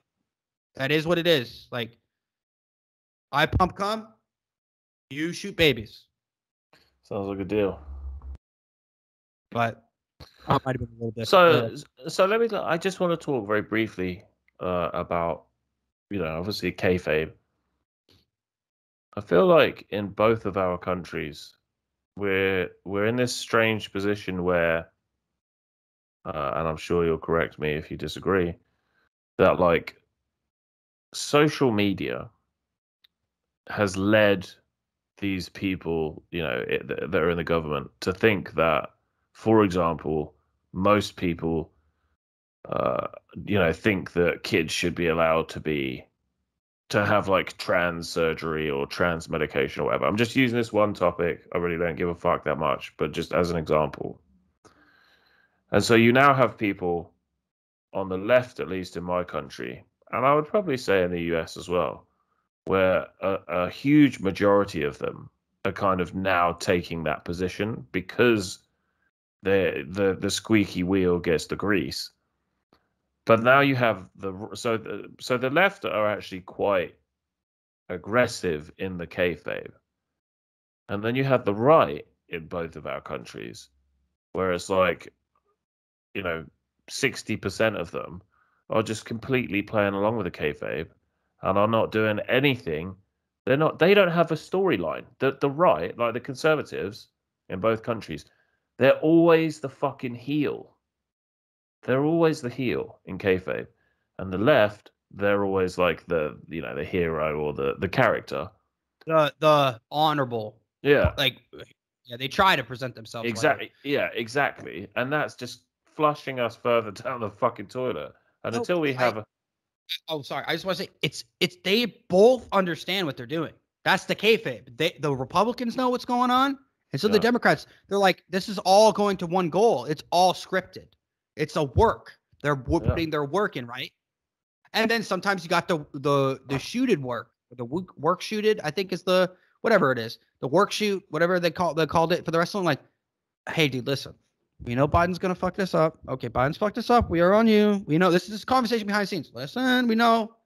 So you are guys gonna be after the aggressors, and then we're gonna protect Biden. Yeah, the press, whatever. They'll cover for us. You guys will cover for you guys. And then all of a sudden, with the Democrats are the ones that are going to be put in place to be the heroes of the moment.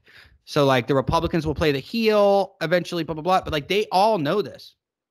They all know what's going on. Like Ted Cruz plays that better than anybody. He does. Right.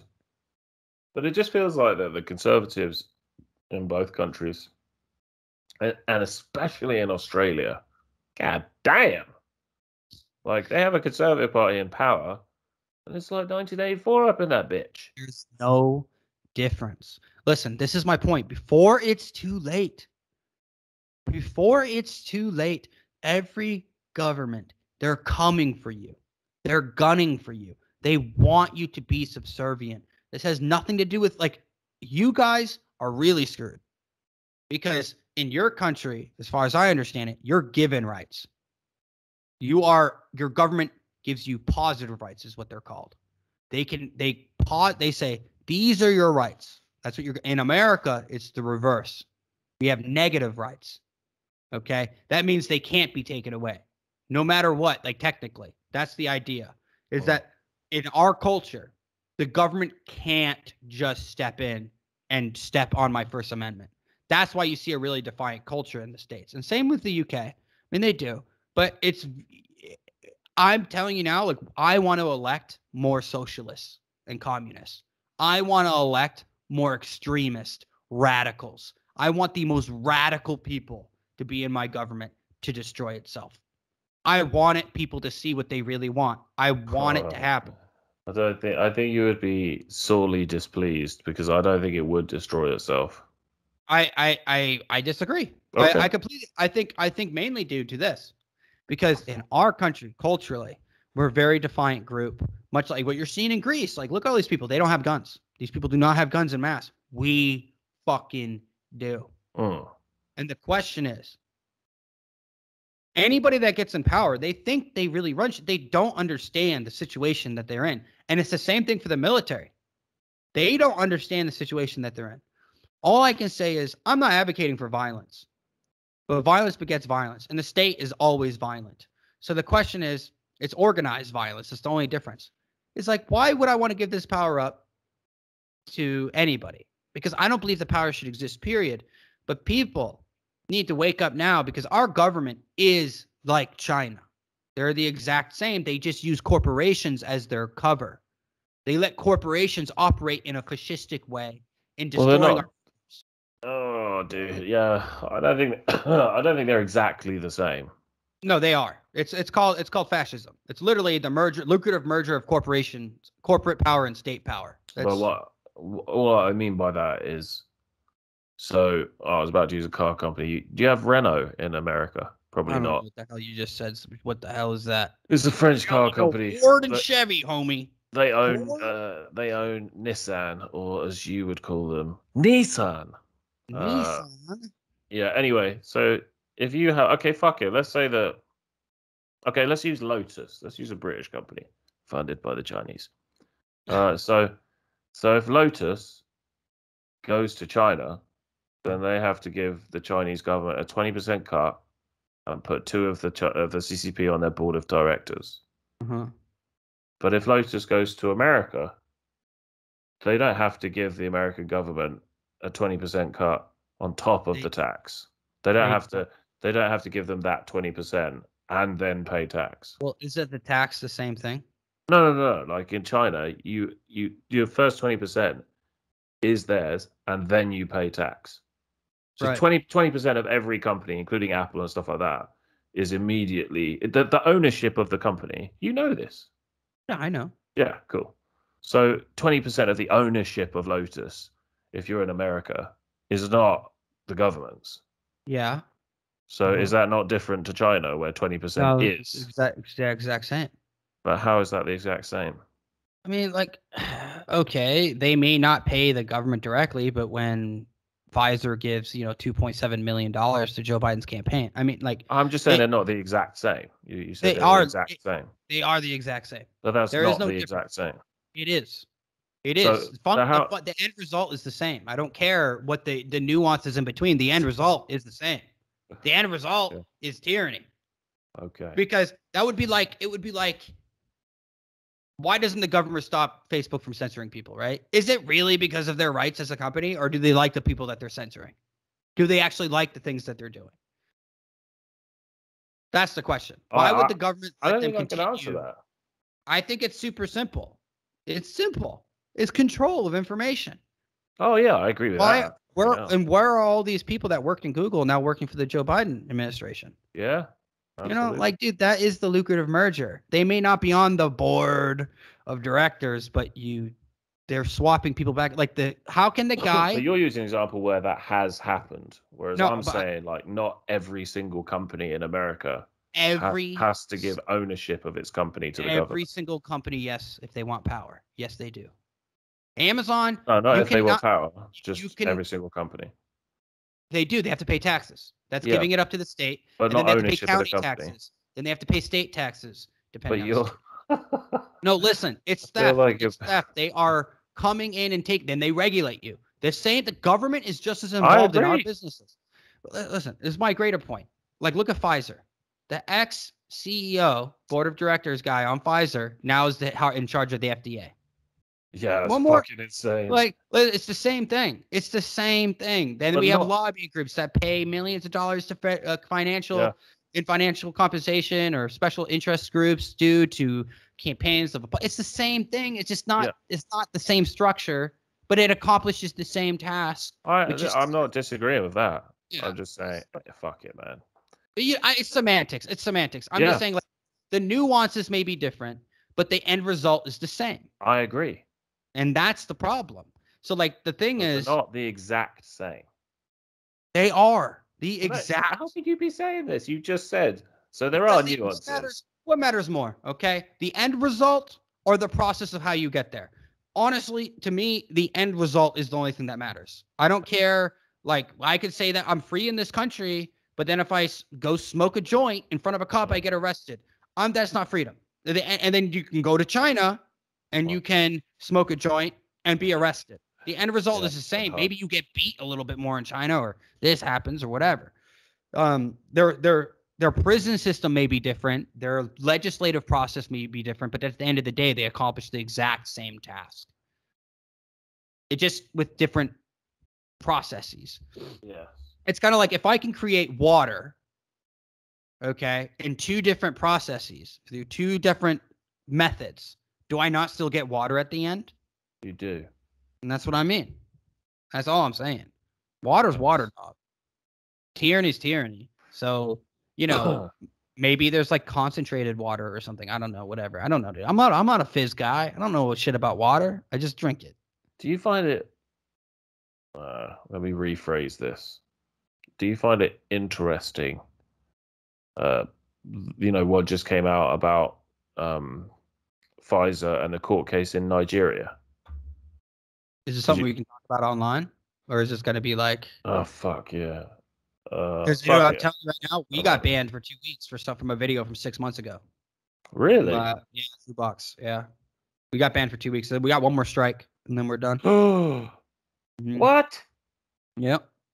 6 months, dude. 6 months ago. Okay. Let me see. I'll have a just. But just tell people where they can find it. Maybe add a link in the description or something. I don't know, because not that, like, listen, guys, we have to work within the regime for now until we can build a big enough base to where we can pop off this and maybe do a.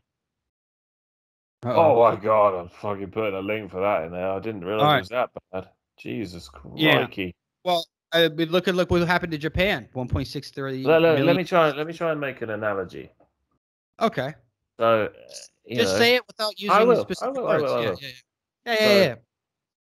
So obviously, people are telling us that we should trust certain companies at the moment. All I would say is that in the past, not necessarily with the same companies, we have seen some tricky situations.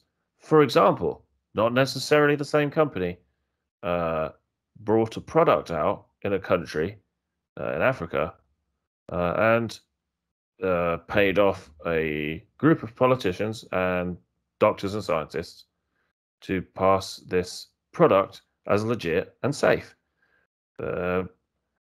Jesus Christ, I'm actually looking at the figures now. It's appalling. Let's just say it wasn't safe to the tune of... How many people died? You can say that. 12,000 in one city. Yeah, one small city, and and so they had to pay a vast amount of money to those people. How much? Yeah, exactly. I know what you're thinking. It wasn't a vast amount to them. Yeah, compared to how much they probably made. Nothing. Yeah, it was a drop in the ocean. It was 175. Well, I guess if you're in that country, it's about 175 million USD. Yeah, that's nothing. It's nothing to them. I wonder how much they made. Tell me how that's different than what the CCP does to their people. The lucrative merger between corporation and state. It may not be official, You know, like the same No, exact I pattern. agree. I agree. You know, like, dude, think about this, man. This is the people running our lives. Why do we continue to live this way? People, wake up. Because guess what?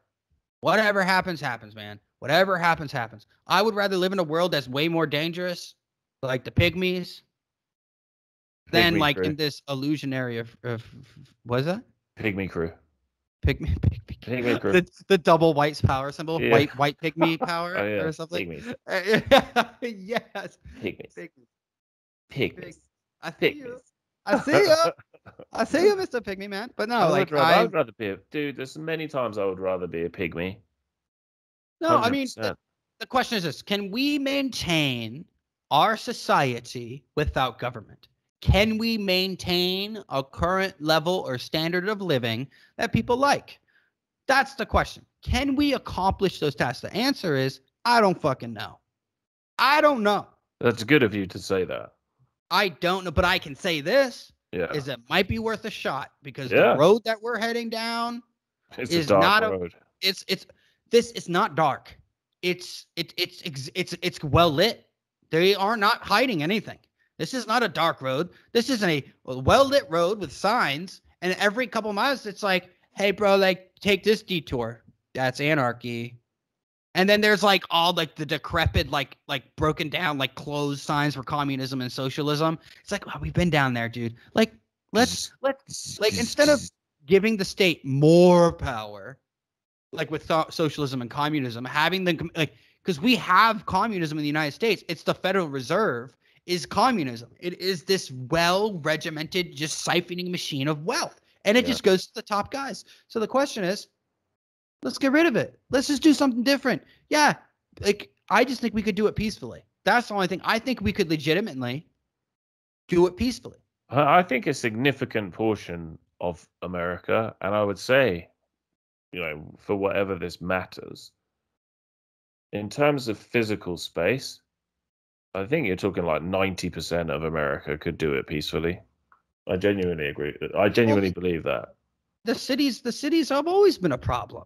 Since the beginning of cities, there's always been like issues. It's the people in the rural society that are just like, I mean, they have like me. I'm not rural. I'm urban. I'm an urban area. It's 55,000 people, 60,000 between the two cities, I think, are very close together. Might as well be the same place.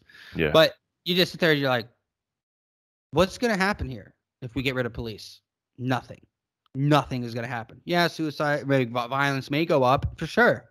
But then if there's no police to take away your gun ownership, gun sales will explode because people want to defend themselves.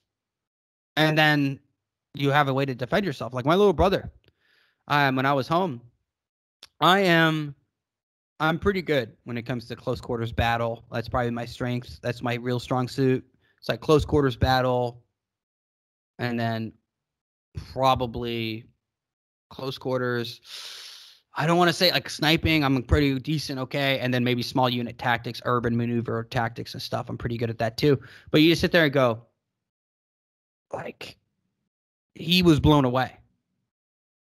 He was blown away. He was blown away by how much there is to learn on a certain subject.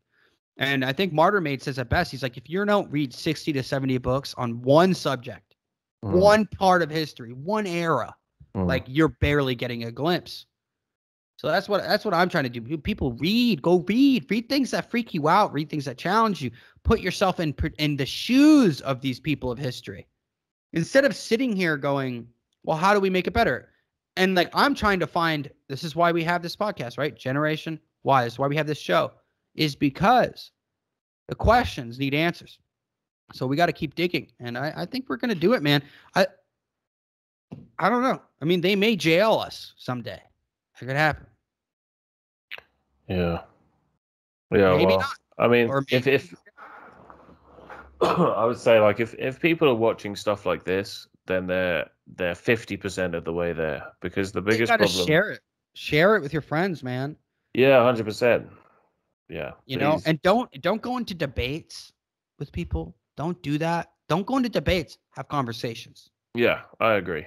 You know, you and I have disagreements, but we work through it and whatever. Like, but like, we're never gonna we're gonna disagree on certain things. Yeah. I will make you an anarchist before this is over. Like you will see the light, hopefully, or the dark, the unknown. Yes. I would rather live in a world of unknowns than knowns sometimes. Yeah, me Like, too. like sometimes I'm like, wouldn't it be cool, like, to get up and just be like, you know what? Like, I know that I can go to work. I know I can take care of my family, those types of things, but that our destinies are not forged by some greater divine, Yeah, but like it's you. adventure, exploration. We definitely live in a world where much of the exploration, at least like in the strict definition, has already been done. Uh, yeah, so I feel like It would be exciting. What yeah, happens if we could exactly. form a country, form your community in your local area the way that you guys wanted to, instead of having the United Kingdom, big government, parliament, whatever you call it, to come down and tell you how to live? What happens if you guys are like, you know what, guys, we're gonna buy this plot of land over here and we're gonna start farming, and like Uh, this, that, or the other, or whatever. And that's why Americans, I would beg you to do that because in this country, it's such a small country It's hard. that you can't buy a plot of land. You can buy a plot But of land if you've got like 8 million. what happens if you guys wanted to immigrate here? And then you're like, you know what, you and your family, and you're like, you know what, we're gonna go try out anarchy Yeah, in the USA, or yeah. just America, because there would be no state, and you would just come in and you'd be like, and you know me, right? Like, hey, like, where are you Mm. at? Like, hey man, like, this is where I live. You guys welcome to stay. We work together. We cooperate. And I think the idea, this is what globalization gets right. The main thing is cooperation. But Yeah, but they say you have to use government to cooperate with each other. Instead of, like, I just think that you and me, if we wanted to start a shoe company, mm. we could call the distributor somewhere or wherever it is and be like, hey, like, how much can you work with us for? Yeah, Like, what kind of money do we need to get together to buy X amount to be able to make X yeah. amount of shoes and then create X amount of product? What's a I just fair think we rate? can Yeah, I just think we can do those things. And then that will, because governments restrict competition, that competitiveness. They narrow the field to only certain people can do it. yeah. Well, Versus, that we saw that on the show that you sent me today, where they were talking about even Reagan, who was ah, like a well-known freedom dude. He basically obliterated the unions, unions. right? Well, the unions themselves are monsters. I agree. Listen, I Yeah, am not a fan of unions, but but what he did though was kind of, I think it was going too far in the other direction. the thing is, the government is the ones who said decide where that happens Ex- versus the people. Yeah, but that's what I'm saying. And he was the government Mm-hmm. that was like, "Oh, I'm just going to smash this." And Maggie Thatcher did the same thing. Just briefly, by the way, what you were talking about, because obviously they were close friends, and obviously that led to them doing very similar things, many of which were bad, by the way. This, I'm not, Anyway, I was thinking the other day, like about cities. Cities to me are basically no different than the workhouse dormitories of the 1800s. They're just where the elite want their workers to go and gather together so they can keep an eye on them and they can herd them around much more easily than if they're actually out in the countryside. It's Mm-hmm. just a dorm room for the workhouse. Get out. And but what are they trying to do now? Is they are trying to get to the urban centers and not even the cities. They're trying to get to urban and rural areas by buying up homes en masse on Wall Street. If it was me and I was leading a movement, I would say, stop paying your bills. They can't come and foreclose all of you. They can't take your homes. They can't take it all. They Yeah. can't. But If people have to be every brave. single if every single person in America said, I'm not paying one more dollar until you do this. Do you know what happened? Do you know what happened? The government would step in and seize your assets and then forcibly give it to them, because you don't have a freedom of exchange. You don't really have any power in this system Mm. because you've given it up to a bunch of autocrats, a bunch of people that think they can rule you like the kings and queens of the past. They want The to present. rule. They don't want to legislate. They don't want to make everything fun and happy. They want to rule. People that want power will get power by any means necessary. And I they will agree. continue. So there is no difference between the Chinese government and the I communist did government. listen. And no, I'm not. I'm just saying to top it off. There is no functional difference. All governments work in the same exact patterns to try to get to the same result at the end of the Agreed. centralization of power. Yes. So that is the end of our Kayfabe episode. Which Join us. go watch the videos, please. Go Yeah, watch the videos. I will put a link in there. It's really, really, really worth it. Join us for the next one, where we may be talking about right to repair. Oh, I like that idea. So Dan and I will probably be talking about right to repair and a few other things. We might have some interesting songs for you and movies for you. So I have some today. Do you have any? good man. Yeah, I do. So I went down a rabbit hole, which is probably the best part about the internet. Well, equal best part with another thing. I think we should change the name to Eel Hole, by the way, but I will talk about that next week. Okay. So the rabbit hole that I went down today, well, actually not today, over the last 2 weeks, was of course Ronnie Van Sant and Leonard Skinner. And so my first song that I'm going to recommend people is Leonard Skinner, of course, many of whom died in a plane crash in 1977. Leonard Skinner, Free Bird. I know it's an obvious one, but it's so good. And the bass. It is sick. I love the bass. And Alan Collins, my dad's best friend. Not the same guy, but the same name. Amazing guitar player, taken in his prime. Go and listen to Leonard Skinner, Free Bird. I've almost gotten in fights at shows with people over that. People always, Free Bird. It's a joke. But what I do is like I just tell people to go. I'm like, shut the fuck up. Like I'll say it. Like I don't care. I've been kicked out of a couple places for doing shit like that. Yeah. My first song is by Jackson C. Frank. Jackson C. as in Charlie. Frank. Blues Run the Game. He had one album. And then he fell into obscurity, and then he was found like 30 years later with one eye and homeless. Jesus. Pretty interesting guy. Yeah.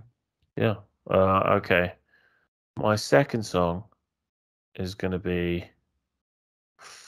Well, actually, share your song because I think I'm going to change my idea from that. Okay.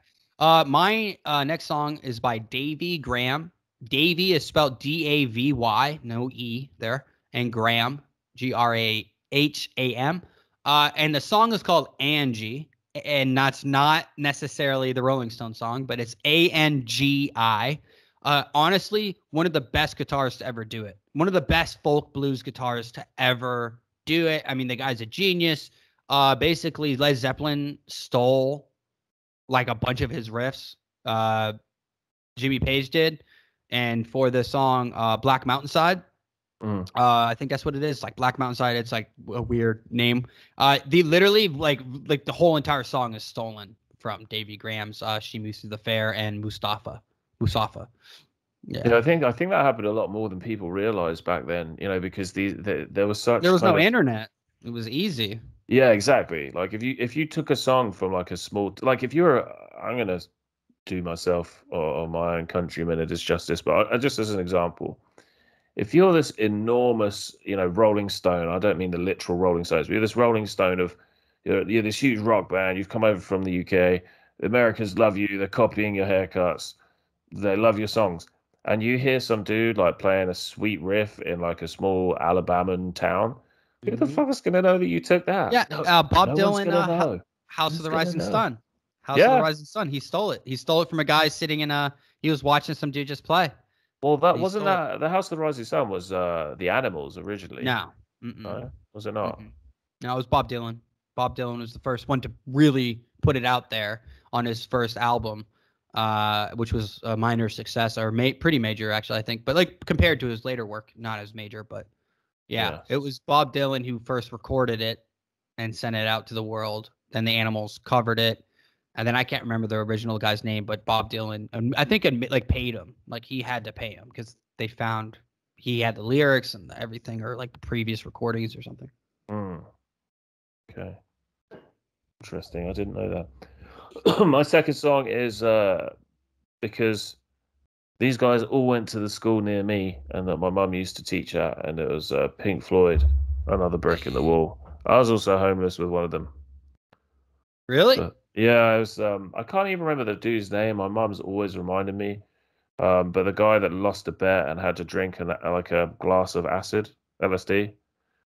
One of the original members, and he used to go around town homeless as well, and he would be like bopping away to these headphones, and I'd always say to him like, "Oh, what are you listening to?" And he could barely talk or understand you, and you would look down, and No, there was the no cable the plugged in. cable wasn't plugged into anything, but he'd be like, But yeah, it was one of the original group. So yeah, Pink Floyd, Brick in the Wall. There It's a you great go. song. The White Stripes, Death Letter. It's from their second album called Day Still. It's just, listen, like, I will say this about Jack White. The guy's legit. Like, he's a legit musician. And I love that song. And he's a throwback guy, you know? And yeah, I love the White Stripes. Interesting. Sorry, I'm just reading about House of the Rising Sun. They reckon it comes from a town near me. Yeah, probably. That's probably when Holy Bob Dylan shit. went over there, stole it. 1964. If you ask for a House of the Rising Sun, 1930s folk song from Lowestoft. That's literally like 20 miles away. That's There you crazy. go. Um, so hold on, let me find another one quickly. Actually, how about, well, Shine On You Crazy Diamond, everyone loves that. Oh man, I listened to this the other day. Man, I have so many commercial picks at the moment, but fuck it, I don't care. I heard this the other day, and I forgot how freaking incredible it was, but it is quite commercial. Aerosmith, Dream On. Can't be. I mean, dude, you're sending out bangers. You know, people can go listen to that. My shit is more like, I don't know. You know, like, I'll tell you that. Like, when people go listen to that shit, you'll be like, I get it, but it may not be for you. That's what I'll say. So Like, it's when like a people go treasure listen, hunt. It's like kind of like a yeah, treasure like, hunt. you might find one you really enjoy, and then you can go explore. You know, that's my intention. When if this, like, well, the White Stripes is kind of a gimme, right? That's my gimme. Like, I love the White Stripes. I was running desperate. I was like, I don't know what it's the next one. I don't know. Okay, the White Stripes, Death Letter. I love that song. Yeah. My last movie, because we're doing a movie. It's not a movie. It's a documentary. Okay. Okay. But it's 100-Foot Wave on HBO Max. That's where you can find it. You can't find it anywhere else, unfortunately. Maybe you can be surfing on those pirate seas, those deep digital high seas, maybe as a pirate. You can do you. 100-Foot Wave is fucking badass. It's about surfers. Oh my God. Oh my God, no, and it's not a game. Like, dude, it's so crazy. And I understand now why, when you know that famous interview where the guy's like, what? Like, you know, he's like the American guy. He's like, and then I was pitted, and I was like, like, you kind of get it because, dude, they're literally, the guy will be like this on the picture, and the wave's like this. Is that the wave Yeah. that was like one of the world record waves off Portugal? It was like 120-foot wave. Oh, have I just fucked it Go all up? watch. No, no, no, no. You didn't do nothing. No, it's all fun. It is off Portugal. It is Nazar. Yeah. But it's fun documentary. The first 3 episodes are the best, in my opinion. It kind of gets progressively whatever from there. But the first 3 episodes, 100% worth a watch. It's so cool, dude. It's insanity. It's literally, these guys are pioneers, and you're watching them because they recorded everything, and you're just sitting there. You're like, how, dude? How? And I'm a bit of a shark fanatic, mainly great whites. I don't really give a fuck about the little ones. And when I saw that dude Mick, whatever his name was, he's like an Irish Australian surfer. He was attacked by a 12-foot great white on camera, and like he literally just got on the board on the back of the jet ski. They came to because it bit his board, and it started tossing him around. But luckily, it didn't get him because of the board. And like they came around, and he grabs the thing. You can see that whole video. Like you see the shark and the fin, and it's crazy. Those dudes are freaking insane. I love what they do. This is even crazier than anything you've ever seen. I Yeah. promise you, you look, dude, there is no way in your right mind that when you look at these waters in Nazaré in Portugal, There's no way, no way. There should be no way that you could do this. Okay. It's, I mean, you're talking literally waves 50 feet high, like average, like 30 to 50 feet, and Yeah. like smashing into rocks. Yeah, like that It's part of crazy. Europe is actually where we've had some massive white sharks as well. It's like this enormous bay, but it's like a giant bay, like one of the biggest bays in the world. And my next door neighbor, I can't remember what the naval term is, but like if you roll over sideways in a ship, it's obviously called capsizing. There's another term which is what the ship in the Perfect Storm did, where it goes backwards over itself. And they say that to do that, you need a wave around 10% longer than your vessel. And my neighbor had that happen to him, and he was in a 78-foot yacht, like sailing vessel, Yeah, which yeah, yeah. means that wave, which they get all the time, must have been 80, 85 foot to do that. Luckily, he got out, but crazy. Anyway, Like, holy crap. but yeah, thank you very much for joining us. Check out Zoobox. It's an amazing channel. Followed it for a long time. You'll see Dan on there sometimes. Obviously, Sean, the other Dan Prophet, and yeah, a couple of other guys. There's a few of us. Yeah, I was just listing them, and I was like, I'm not going to list them all. But yeah, join us again. We will be talking about right to repair. I'm going to steam just thinking about right now. Wish me luck, because tomorrow I'm on Unsafe Space, so I'm crapping my pants. Speak to your neighbors, speak to your friends, get people thinking, and tell them, slap them across the face and tell them to stop talking about that, not the mainstream. Stop listening to the mainstream media that are treating you like guinea pigs and buffoons. Anyway, much love. Thank you, everyone, and we will see you again Have a soon. good one, guys. Winston stopped writing, partly because he was suffering from cramp. He did not know what had made him pour out this stream of rubbish